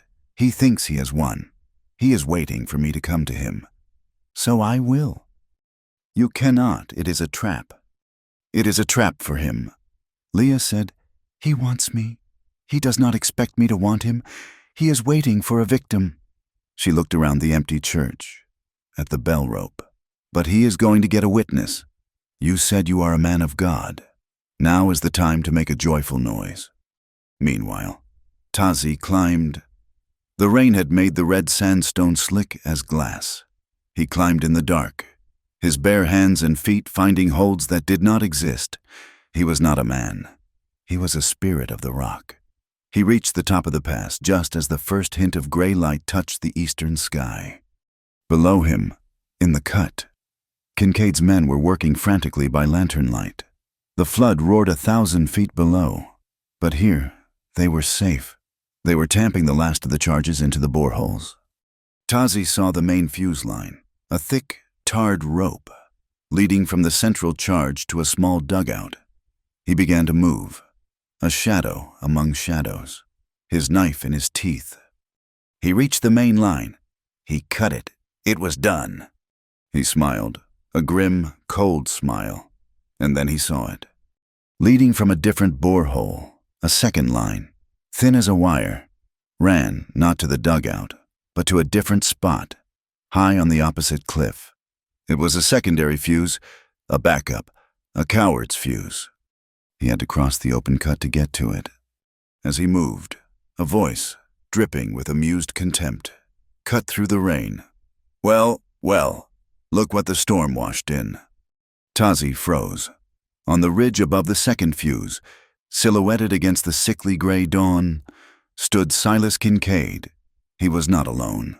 Beside him, a man lay flat on the rock, leveling a heavy, long-range buffalo rifle. A sniper.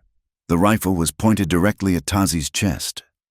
I do believe, Kincaid said, lighting a cigar, that you are out of time, savage.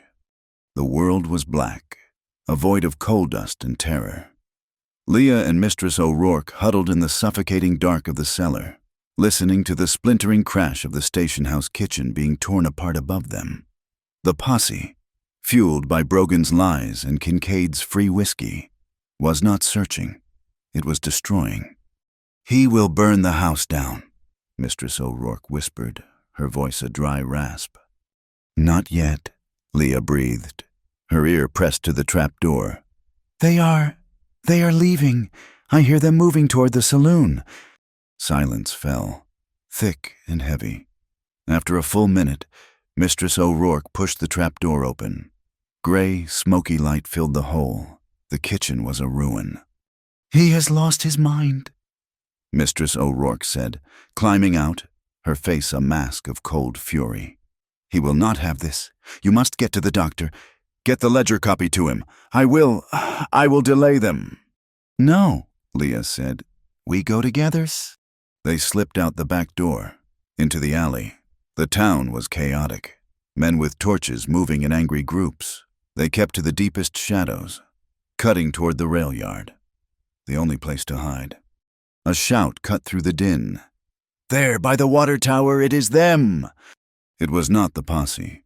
It was two of Kincaid's paid mine guards. They ran, their boots heavy in the mud, scrambling into the dark maze of freight cars. They ducked into an old supply shed, the air thick with the smell of axle grease and rust. They were trapped. The guards did not follow. They stopped, 10 yards from the flimsy door. "Come on out, ladies," one of them called, his voice laced with cruel amusement. "Sheriff wants the girl. The old woman is just firewood." "We are staying," Mistress O'Rourke yelled, her voice trembling but defiant. "Suit yourself." Leah smelled the kerosene. A torch was tossed. It landed on the oil-soaked wood of the shed's wall. A whoosh of sound, and the dry boards erupted in flame. Smoke, thick and oily, poured through the cracks. They were going to be burned alive. Miles away, in the driving rain, Tazi had reached the blue mesa. He moved like a phantom, the storm his only ally. He found the cut, the raw wound in the sacred rock. He found the boreholes, drilled deep, packed with dynamite. And he found the main fuse, a thick, black, tarred rope. He was pulling his knife to cut it when a man rose from beneath a canvas tarp, a rifle in his hands. The man fired, the shot loud even in the storm. The bullet screamed past Tazi's head, but it was not clean. It tore a hot, grazing line of fire along his upper arm. Tazi did not hesitate. He threw his knife. The heavy blade spun once and buried itself in the man's chest. The man fell, his rifle clattering on the rocks. Tazi pulled his knife free, his arm burning. He turned back to the fuse and sliced it in two. The main charge was dead. He scanned the cut, his eyes tracing the lines in the rock. His breath caught. A second line. It was thin as a telegraph wire, running from a different charge, disappearing deep into a narrow, vertical crack in the sandstone. An auxiliary fuse, a trap. He tried to reach it, but the crack was too deep. He tried to jam his shoulder in, but the stone was too tight. He was wounded. The rain was turning to sleet, and he was losing blood. He was beginning to shiver, a deep cold setting in. He retreated to a shallow overhang, a small cave in the rock, to wait, to think. But the cold was seeping into his bones. Back in the rail yard, the shed was an inferno. "The floor!" Mistress O'Rourke yelled. Coughing, she kicked at a rotten floorboard, revealing a dark, muddy hole, a drainage culvert. They dropped into it, crawling on their hands and knees in the filth, water and mud soaking them. They crawled for 50 yards, under the tracks, the roar of the fire above them, until they emerged in the deep-cut arroyo, hidden from the town, gasping for air. "Go!" Mistress O'Rourke commanded, grabbing Leah's arm. "He will pay for this. I am going to the doctor, and the Reverend. I am going to tell them Kincaid's men just tried to burn me alive. Go to the mesa. Go to Tazi. Stop that blast. Run, child!" Leah ran. She left the burning rail yard, her heart torn, and ran toward the hills. She ran until her lungs were fire and her legs were numb, following the high trail Tazi had shown her, back toward the pass. She found him just before dawn. The storm had lessened, but the wind was high, and the air was freezing. He was huddled in the shallow cave, his back to the wall, his head down. He was shaking violently. "Tazi!" she cried, stumbling toward him. He looked up. His face was pale, his lips blue. His eyes were dull with exhaustion and cold. "Leah," he whispered, "you are too late. You are bleeding." She saw the dark stain on his arm, the blood frozen to the buckskin. "It is nothing. The cold." He was shivering so hard he could not finish the sentence. "We have to get you warm. We have to stop the bleeding." She pulled him deeper into the shelter, out of the wind. He leaned against her, his body rigid with cold. "The fuse," he managed to say, his teeth chattering. "In the rock. A second. Fuse. Too small. I cannot—" "Quiet," she said. "First, the wound." She knew she had to get his heavy, soaked shirt off, but that would kill him. She had to get under it. She sat beside him, pulling him against her, trying to share her own meager body heat. He was a block of ice. He groaned, an involuntary sound of deep cold. She had to bandage the wound. She looked at her hands, then at her clothes. Her shawl was gone, her dress soaked, the hem of her skirt a heavy, frozen mass of red mud. She had nothing dry. He looked at her, his consciousness fading. In a last, desperate, instinctual move, he grabbed her arm and pulled her closer, seeking warmth, seeking life. She put her arms around him, holding him tight, rubbing his back, trying to force life back into him. "I am here," she whispered. "I am here." She could feel the violent shaking of his body against hers. She had to stop the bleeding. She looked down at her skirt, filthy, useless. She made a choice. She lifted the heavy, muddy hem of her wool skirt, hiking it up her legs, feeling the icy water run down her skin. She was looking for her petticoat, for any piece of dry cloth left. His eyes snapped open. They were no longer dull. They were focused.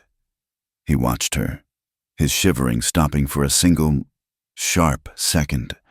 He saw the flash of her pale skin in the gray, pre-dawn light.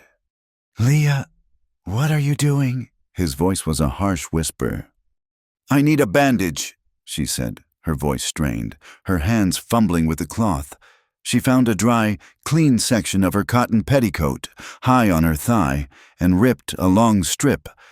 His hand, the one that had been gripping her arm, moved. It slid from her arm to her waist, his fingers pressing into her. Hard. He held her still.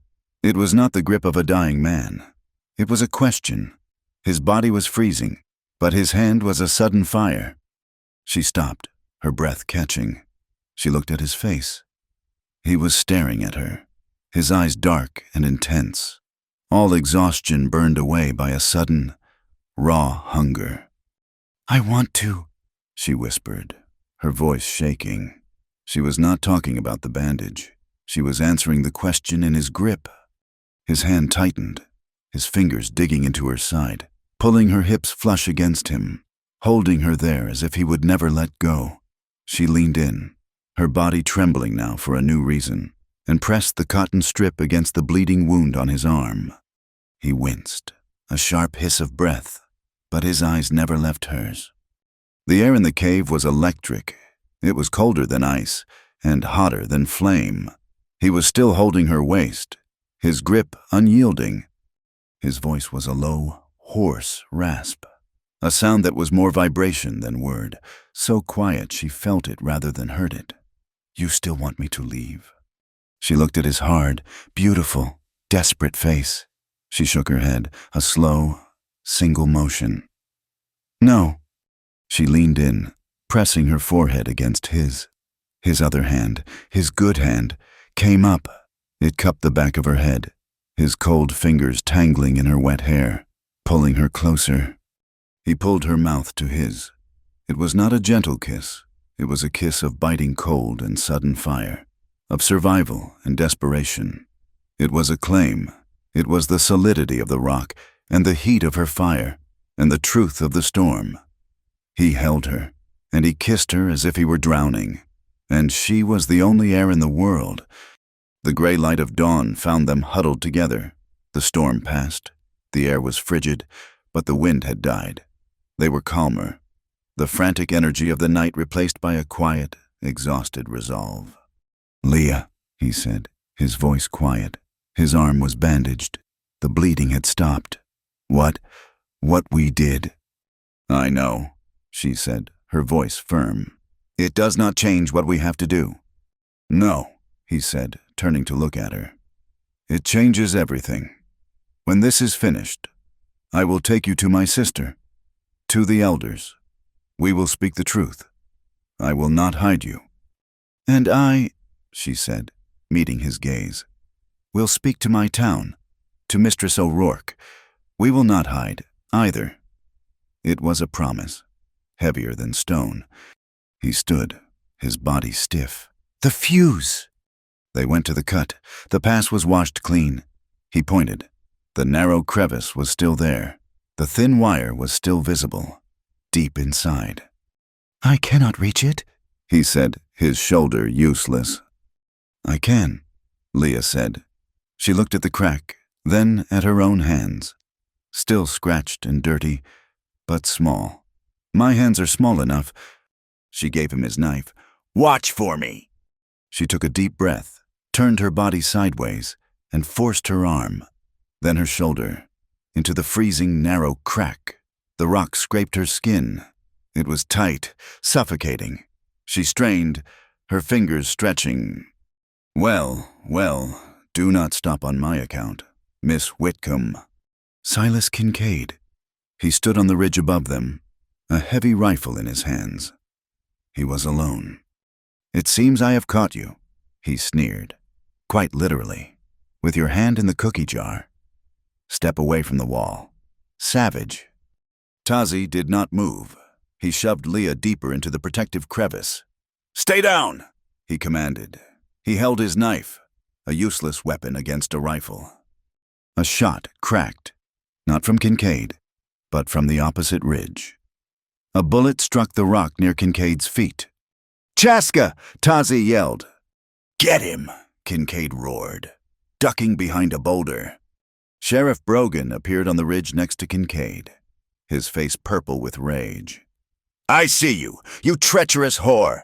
He bellowed at Leah's hidden form. He raised his heavy pistol, aiming not at Chaska, but at the crevice. I see you, savage! He yelled at Tazi. He fired, just as Chaska fired again. Brogan was a clumsy man, startled by Chaska's shot. His own shot went wild. It missed Tazi by 10 feet. It flew past Kincaid. It struck a metal ammunition box strapped to the saddle of Kincaid's pack mule, which was tied to a scrub pine nearby. The explosion was not a boom.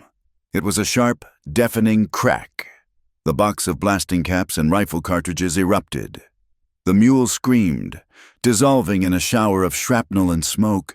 Bullets cooked off, whining in every direction. Kincaid and Brogan were thrown flat, deafened and stunned. The rock of the mesa itself groaned. The explosion, so close to the weakened, waterlogged cliff edge, had been too much. Inside the crevice, Leah had just gripped the wire when the tremor hit. The rock shifted. The wire was dislodged. It began to hiss. It is lit, she screamed, scrambling backward, pulling her arm free.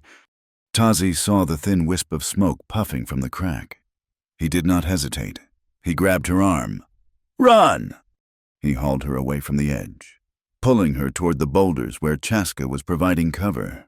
They dove behind the rock, landing hard. They were barely safe when the auxiliary charge detonated. It was not the clean blast Kincaid had planned. It was a raw, chaotic explosion. The entire section of the mesa wall where the charge was set, the very spot where Leah had been, sheared off. Thousands of tons of rock, weakened by the flood and triggered by Brogan's errant shot, collapsed into the pass. The ground shook as if the world were ending. A cloud of red dust and black smoke filled the sky. When the dust began to settle, the pass was gone. It was choked, blocked, buried under a mountain of new rock. The dynamite system was destroyed. Tazi pulled Leah to her feet. She was shaking, covered in dust, but alive. Chaska joined them, his rifle ready, his face grim. It is finished, Tazi said, looking at the impassable canyon. No, Leah said, her voice hard. She was looking past them, toward Arroyo Bend. In the distance, they could hear shouting. A large crowd, not a posse but townsfolk, was moving from the town, carrying not torches, but tools. It is not finished. The thunder of the rock slide, a sound like the mountains themselves collapsing, was the signal. It was a sound of ending and a sound of beginning. It rolled down from the blue mesa and struck the town of Arroyo Bend with the force of a physical blow. The shouting in the saloons, the nervous chatter of the posse, it all died. Every man in the street stopped, looking toward the massive, rising column of red dust that now blotted out the morning sun. Then the crowd began to move, not as a mob, but as a single, terrified body, pulled by a terrible gravity toward the rail yard, the place where the world had just changed. Silas Kincaid and Sheriff Brogan were the first to stumble out of the dust cloud. They were deafened, their clothes torn, their faces black with soot. Kincaid had lost his hat, and his immaculate black coat was ripped down the back. Brogan had lost his pistol, and he was weeping with a combination of fear and rage. Kincaid was the first to find his voice. He saw the crowd gathering on the station platform, their faces pale and questioning. He raised his arms, his theatrical instincts taking over even in his shock. "Sabotage!" he roared, his voice cracking. "They have done it, the traitors, that woman, and her savage lover. They have destroyed the pass. They have destroyed our future. They have tried to murder us." The crowd murmured, their fear looking for a direction. They saw Kincaid, the man who had promised them water, standing before them. A victim. They looked back toward the dust, and out of that dust, 3 figures walked. Tazi was first. He was limping, his arm crudely bandaged, his face a mask of cold fury. Beside him was Leah, equally covered in grime, her dress torn, but her head was high. She was not hiding. Chaska flanked them, his rifle held ready, his eyes scanning the crowd. They did not stop.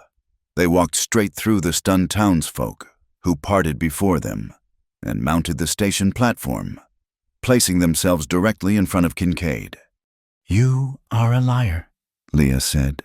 Her voice was not loud, but it cut through the shocked silence. "You..." Kincaid sputtered. You dare..." "We have had enough of your voice." A new one called out. Mistress O'Rourke, her face black with soot from her own fire, pushed through the crowd. Beside her were Dr. Miles and the Reverend Hawthorne, and between them, looking small and terrified, was Kincaid's clerk, Mr. Harris. "This woman," Dr. Miles announced, his old, reedy voice shaking but clear, "was nearly burned alive in her own property by men paid by that man."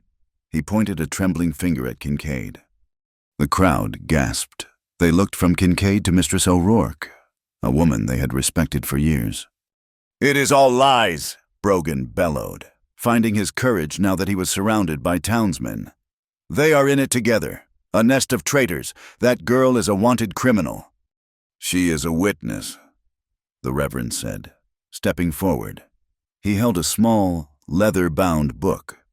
"Sheriff Brogan, you claimed you were investigating the station house at 2 a.m, which is why you were not at your post." "That is right," Brogan said. "I was..." "That is impossible," the Reverend said, his voice ringing with moral authority.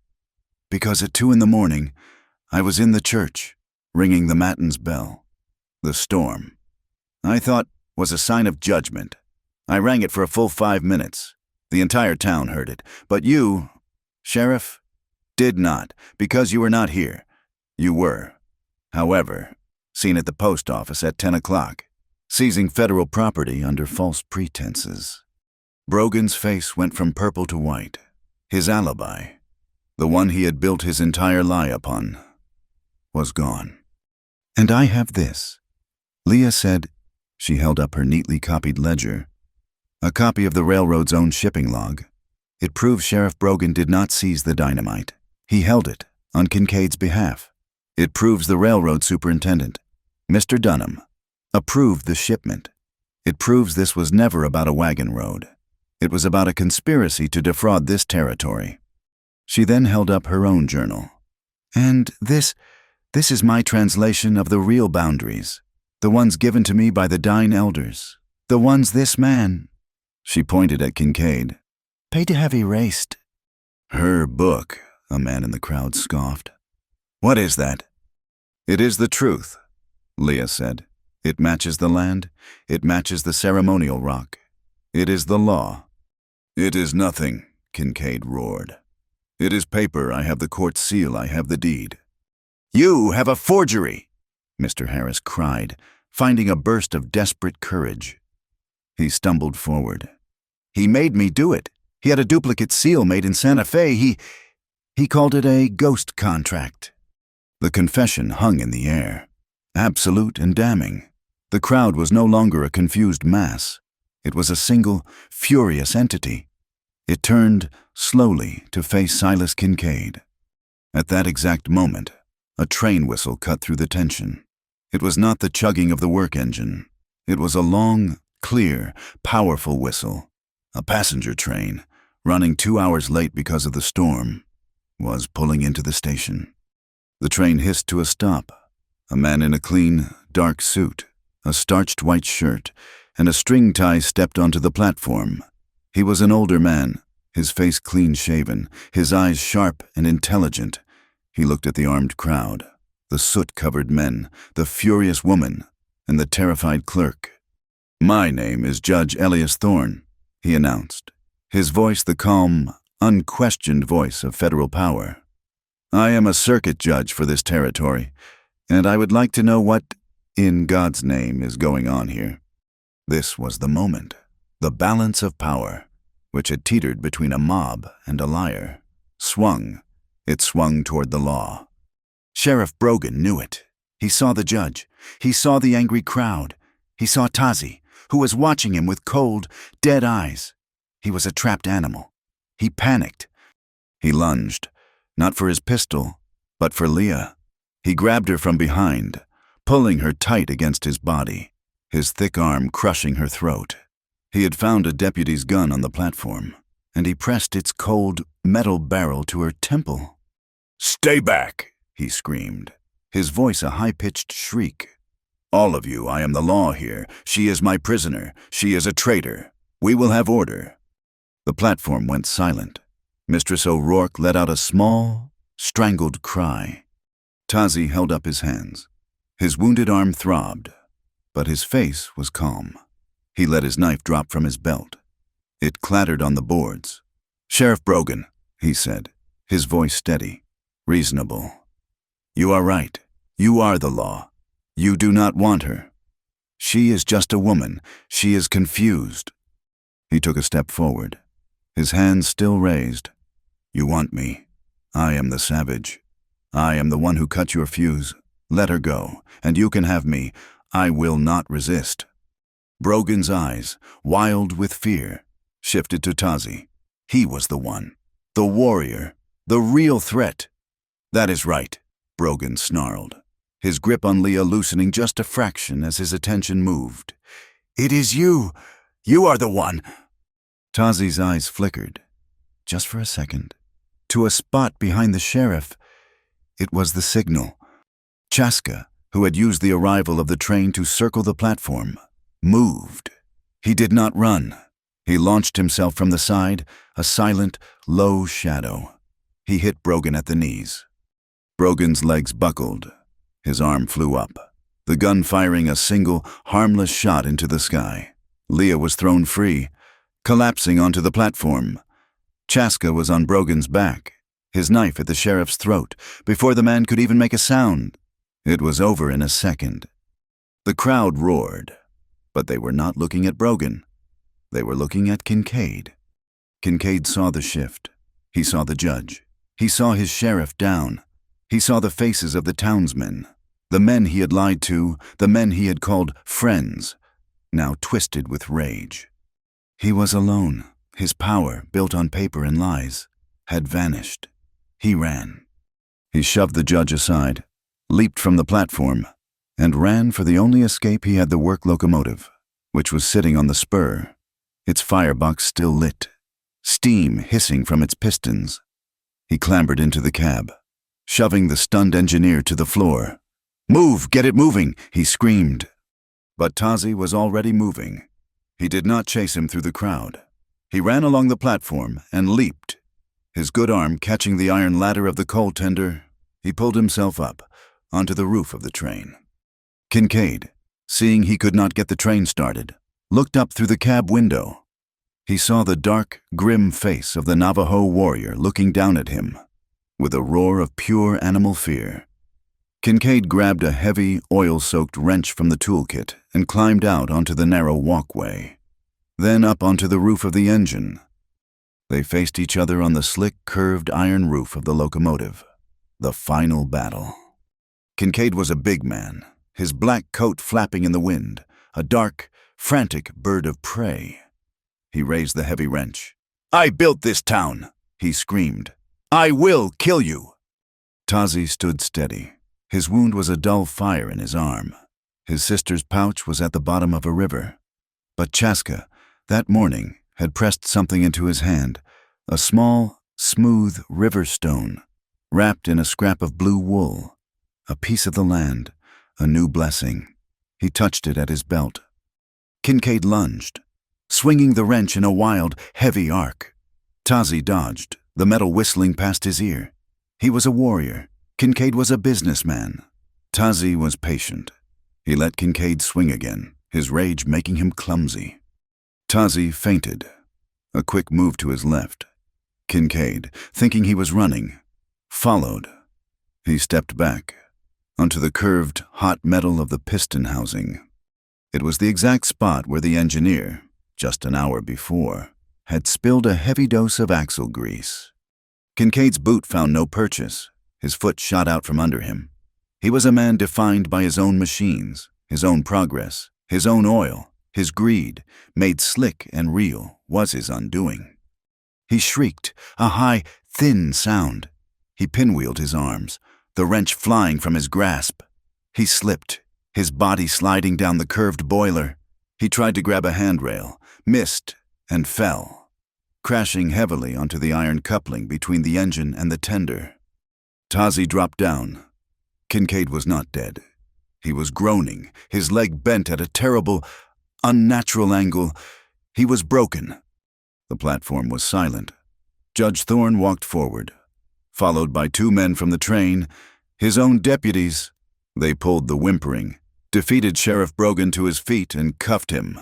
They walked to the engine, helped Kincaid down, and cuffed him as well. It was over. Leah stood on the platform, her whole body shaking with a violent, delayed reaction. Dr. Miles put a gentle hand on her shoulder. She was covered in soot, coal dust, and mud. Her dress was ruined. Her hair was a wild tangle. She had never been more beautiful. Judge Thorne approached her, his hat in his hands. "Miss Whitcomb," he said, his voice respectful, "we have a great deal to discuss. These men will be transported to Santa Fe for trial, but I need your testimony. I need all of this." He gestured to her journals, the ledger, the chaos. This is about land, is it not?" Leah took a deep breath. She looked at Mistress O'Rourke, who was weeping with relief. She looked at the Reverend, who was praying. She looked at Tazi, who was standing by the engine, watching her, his face quiet. And she looked at the Blue Mesa, scarred and broken, but still standing, its sacred pass now sealed. "Yes, Your Honor," Leah said, her voice clear and strong. "It is about our land." She said the word, our, without hesitation. It was a new word. It was a word that held the rock, and the paper, and the blood, and the promise.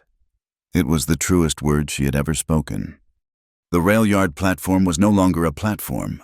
It was a courtroom, an altar, and a confessional, all beneath the open, rain-washed sky. The raw, red dust from the blast still hung in the air, a testament to the violence that had been averted. Judge Elias Thorne took command not with a weapon, but with a quiet, unassailable authority. He looked at the chaos, at the men in cuffs, at the angry crowd, and he brought the rule of law to Arroyo Bend. "Mr. Brogan," the judge said, his voice crisp. He walked over to the cuffed sheriff, who was weeping with rage and self-pity. "You have by your own admission and by the testimony of these citizens, conspired to defraud the United States territory, committed acts of kidnapping and attempted murder. He reached out and, with 2 fingers, plucked the silver star from Brogan's vest. He did not throw it. He simply dropped it. It landed on the wooden planks with a dull, tinny clatter. You are stripped of all authority. You will be tried in Santa Fe. He then turned to Silas Kincaid, who was sitting on a crate, his legs splinted by Dr. Miles, his face a mask of disbelief. Mr. Kincaid, your federal mining permits, pending my review, are indefinitely suspended. He turned to his deputies. Place a guard on his mine. Nothing goes in, nothing comes out, it is sealed. The judge then faced the crowd. This town has been poisoned by lies.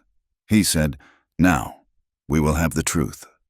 He moved the proceedings into the church, the only building large enough and respectable enough to hold the weight of the moment. It smelled of damp wood and old hymns. Kincaid and Brogan were held under guard in the front pew, a bitter parody of worship. One by one, the judge called the witnesses. Mr. Harris, the clerk, his hands shaking so violently he could barely hold the forged documents, confessed everything. He told them about the duplicate seal, the ghost contract, the secret meetings with the railroad superintendent. Then Leah was called. She was not the soot-covered refugee from the mesa. Mistress O'Rourke had taken her back to the ruined station house, found her one remaining clean dress, and washed the grime from her face. She stood before the town, her journal in her hand. She did not speak of attacks or chases. She spoke of the land. This is my translation, she said, her voice clear and steady, filling the church. It is the record of the Dine boundaries. It speaks of the ceremonial rock, the singing canyon, and the Bottle Hill Spring. It is a legal record, given to me during a federal survey. She unrolled the forged map, the one Kincaid had used to rally the town. And this is the lie. This is the paper Mr. Kincaid used to try and steal not only their land, but our water. A rancher in the back stood up. But what about the well, Judge? He gave us water. Dr. Miles spoke then. He gave you a hole in the ground. I have tested that water. It is high in alkali and sulfur. It is the runoff from his own mine. It is poison. He was poisoning you and calling it a gift. A new, cold silence fell over the room. The betrayal was deeper than just land. It was intimate. The true water, Leah continued, is the Bottle Hill Spring. It is the source for this whole valley. It belongs to the land. It belongs to all of us. Judge Thorne listened. He took her journal, the ledger, and Harris's confession. A compact must be drawn, he declared. This court recognizes the original survey boundaries, as attested by Miss Whitcomb's journal. The grazing corridors of the Dean will be respected. The townsfolk stirred, worried. But our water, the spring, the judge said, will be designated a community resource under federal protection for use by all inhabitants of this valley, town and tribe. A compact of shared use will be signed. It was a truce. It was not a victory for either side, but a victory for the land itself. The town council, shamed and sobered, signed the document under the judge's watchful eye. The next day, the train left for Santa Fe, carrying Kincaid, Brogan, and a federal warrant for Superintendent Dunham. The town of Arroyo Bend was left to pick up the pieces. Its future, once promised in silver and steel, now resting on a fragile piece of paper and a shared spring. The station house was the first to heal. Mistress O'Rourke, with a loan from the now repentant town council, began to rebuild. The miners and ranchers who had formed the posse now came with hammers and lumber, their shame stronger than their prejudice. When the kitchen reopened 1 week later, it was full. Mistress O'Rourke came out, wiping her hands on a clean apron. "Food is hot," she announced, her voice thick. "And it is free today, for all of you." She looked around the room. "I want to thank you for this." She patted the new wall. "But I need to thank some others. When this town, my town, was ready to let me burn. I was saved. The room went quiet. I was saved by Reverend Hawthorne and Dr. Miles, who spoke the truth when it was dangerous. And I was saved. She took a deep breath. By the Dine, by a man named Chaska, who had the courage to follow the truth, and by a man named Tazi, who risked his life to stop a madman. This food is from me, but your next meal, you owe to them. It was a debt the town had not considered. It was a statement that shifted the balance of the world. Leah was there, working, serving stew. The whispers that followed her now were different. They were not traitor. They were laced with awe, curiosity, and a different kind of suspicion. "Miss Whitcomb," said a rancher's wife, a woman who had pulled her children away from Leah just days before. It is good to see you well. That warrior, Tazi, he is quite the hero, is he not?" The woman's eyes were sharp, fishing. He is my partner, Mistress Gable," Leah said, meeting her gaze. Her voice was calm. It held no apology and no defense. "We stopped Kincaid together. Will you be having the stew or the coffee?" The woman, flustered by the direct, calm boundary, nodded. "The stew, please." Leah had set her place. She would not be defined by their gossip. She would define herself. But there was another council she had to face. 2 days later, Tazi came for her. He did not come in the night. He rode his pony down the center of the main street in the full light of day. He stopped in front of the station house and waited. Leah came out, her sewing box in her hand. She did not say goodbye to anyone. She simply mounted the pony he had brought for her, and they rode out toward the high mesas. They rode to his sister's hogan. This time, there was a council. 6 elders, men and women of high standing, sat inside, their faces impassive. Tazi's sister sat behind them, her hands busy with her weaving. Tazi stood before them. He spoke in Diné Bizad for a long time. He spoke of the paper that lied, and the paper that held the truth. He spoke of the Nahodishgish, the ceremonial rock, and how her book held its memory. He spoke of the chase, the cold, and the fire she built when his hands were useless. He spoke of the flood. He held up his bandaged arm. "She did this," he said. "Her hands are healing hands." He told them of the pass, of her courage in the crevice, of how her smallness had saved the land when his strength had failed. "She is the translator," he finished. "She is the witness. She walks in 2 worlds. I have brought her here, not as a prisoner, but as a friend." An old woman, her face a map of 100 winters, spoke. "You have lost your Hozho. It lies at the bottom of the flood. You lost it to save her." It was an accusation. "I lost a thing," Tazi said, his voice strong. "I did not lose my balance. I saved a life. I saved the land. Hozho is not in a pouch. It is in the action." The elders were silent. They looked at Leah. Leah stepped forward. She opened her translation journal. She did not speak. She found the page, the one where she had transcribed the laws of the ceremonial rock. She placed the open book on the blanket before the oldest Hatali, the singer.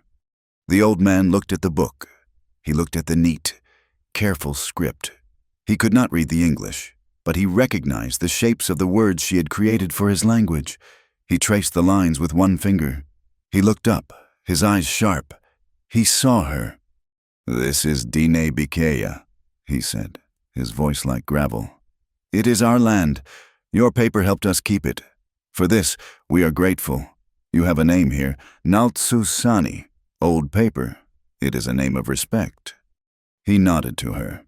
"You are welcome in this hogan, but—" His gaze shifted to Tazi, hard and sharp. "What is between you and this man? That is a different road.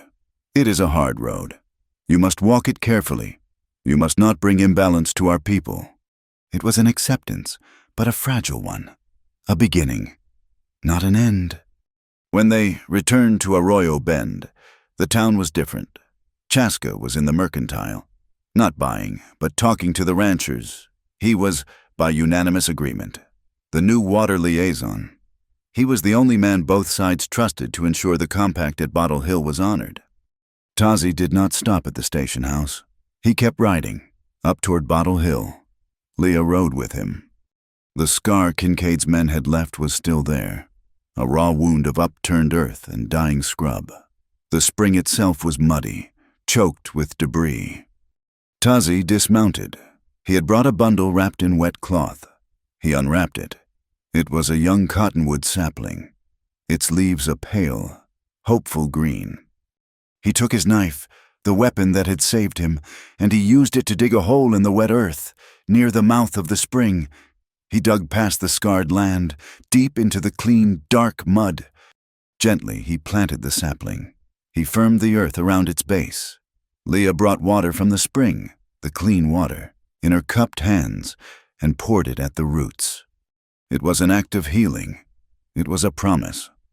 Tazi looked at the small, trembling tree. "This," he said, "is the new deed. It will grow. It will hold the water." The next day, Leah hung her new sign. She had painted it herself. On the top, in clean black letters, it read, "Leah Whitcomb, seamstress and translator." And underneath, she had carefully painted the words in Dine Bizad Astza Adit Ihi, she who sows, and Sa'ad Na'a Ehi, she who speaks between worlds. Tazi's sister had come to the rebuilt station house. She said nothing. She had simply handed Leah a new charm, a small, tight weave of blue and white wool, the colors of sky and water. Leah hung it in the window, where it turned slowly in the breeze. A group of town children, who had once been taught to fear her, stopped to look. A small, barefoot dine girl who had come to trade with her mother joined them. Together, they stood, pointing at the sign. The white children and the Navajo child, trying to sound out the strange, beautiful words. The high desert was breathing again.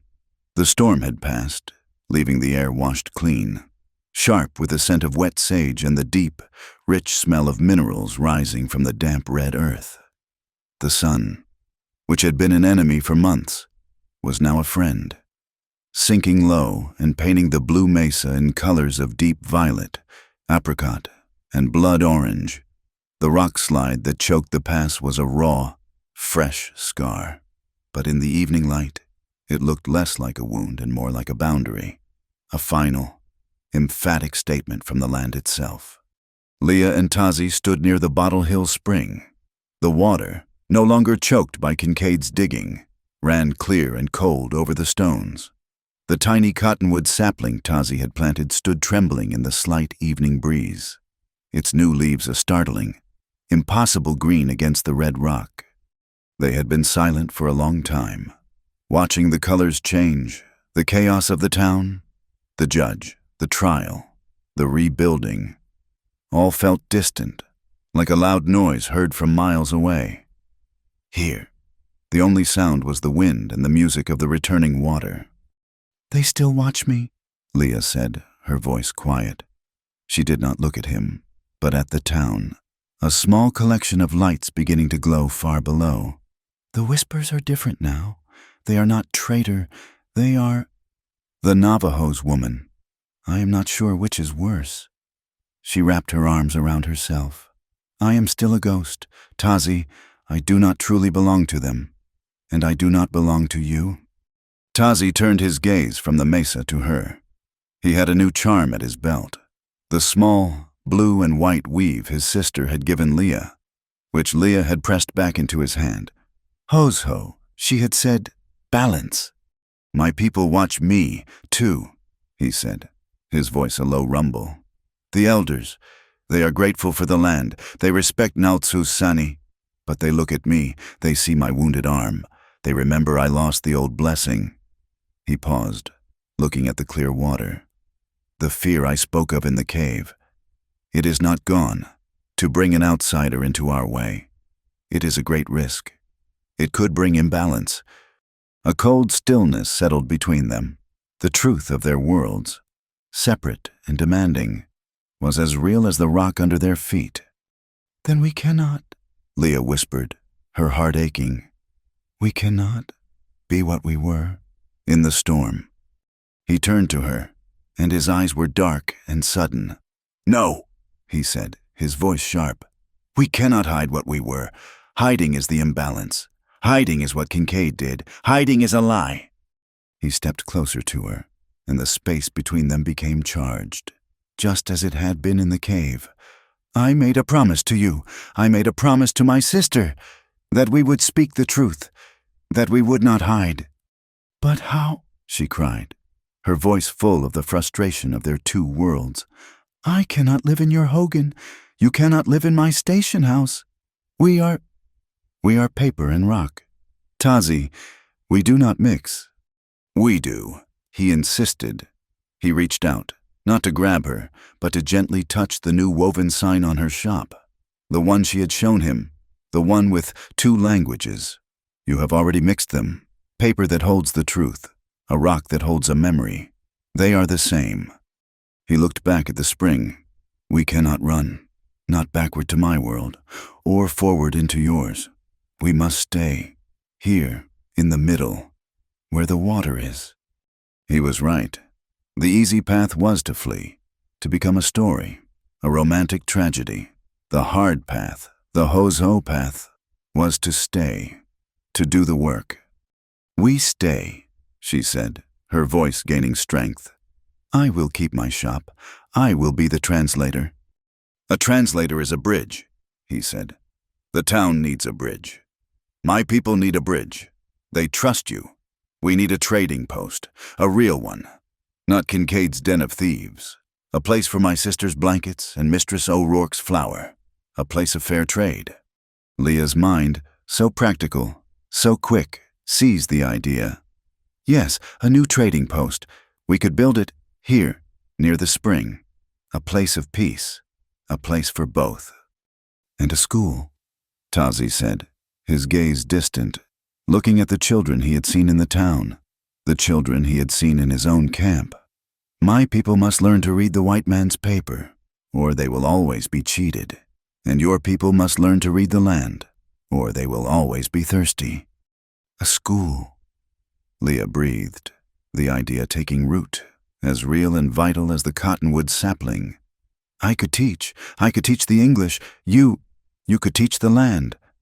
"We will do this," he said. It was not a question. "We will build a bridge of wool and paper. We will build a house of learning, to read both books. We will protect this spring, together, the ranchers and my shepherds. This will be the work." He turned to her, the last light of the sun catching the high planes of his face. The passion of their desperate kiss in the cave was gone, replaced by something deeper, stronger, a partnership. "It will be a hard life, Leah Whitcomb," he said. "I am not afraid of hard work," she answered. He smiled, a true, slow smile that lit his eyes. "I know." He reached out, his unwounded arm coming up. He did not pull her to him. He gently, with his rough, scarred fingers, touched her face, his thumb tracing the line of her jaw. She leaned into his touch, her eyes closing, a deep, shuddering sigh of peace leaving her. He lowered his head and kissed her. It was not the kiss of the storm, a desperate clash of fire and ice. It was a kiss of homecoming. It was as slow as the sunset, as quiet as the new spring, and as solid as the mesa. It was a promise of all the hard work to come. It was a kiss that did not need to prove anything to anyone. It simply was. In the following weeks, the town began to find its new shape. The railroad, with its superintendent facing federal charges, did not abandon the spur, but it moved with caution. Judge Thorne's compact, backed by federal power, was not a suggestion. When the freight train passed, it passed slowly, its whistle a respectful salute to the new markers, not a conqueror's roar. Progress was still coming, but it had learned its limits. In Arroyo Bend, Leah's new shop became the center of the town's new life. One day, she hung the corrected map, the true map, on the wall behind her desk. It was validated, signed by Judge Thorne, its boundaries clear and permanent. It was her paper truth, finally made law. Beside it, on the same wall, she hung the small, blue and white charm Tazi's sister had given her. The paper and the wool, the law and the blessing, they hung side by side, balanced. She sat at her desk, the late afternoon sun streaming in. She opened a new ledger, one with a clean, blank cover. This one was not for translations. It was for herself. She dipped her pen in the ink, and on the first page, she wrote, "Belonging is not a place on paper. It is how we hold the land and each other." Months later, the land was healing. The tiny cottonwood sapling at Bottle Hill was no longer a sapling. It was a young tree, its leaves thick and bright, providing a patch of dappled shade. The spring ran full and clear, and the grass around it was a deep, lush green. A group of children were playing by the water. 2 were white, the sons of a rancher who had been in the posse. 3 were Dine, who had come down with their mothers to the new trading post, which was being built log by log on the flat ground nearby. They were not separate. They were laughing, a jumbled group of bare, brown, and white legs, splashing in the cool water, chasing a small lizard. Their high, clear voices echoed off the rocks. On the ridge above, 2 figures stood watching them. They did not touch. They stood side by side, partners, watching the future they were building. The sun was low at their backs, and their shadows stretched out long before them, down the hill, over the spring, and the children, and the new tree. The 2 shadows merged into one, a single, protective shape that held it all. Thank you for listening to this story. We would love to know where you are listening from, so please leave a comment below to share your thoughts and connect with us. Be sure to subscribe to our channel, Wild West Tales. Like this video, and give that hype button a press to help this story reach more listeners.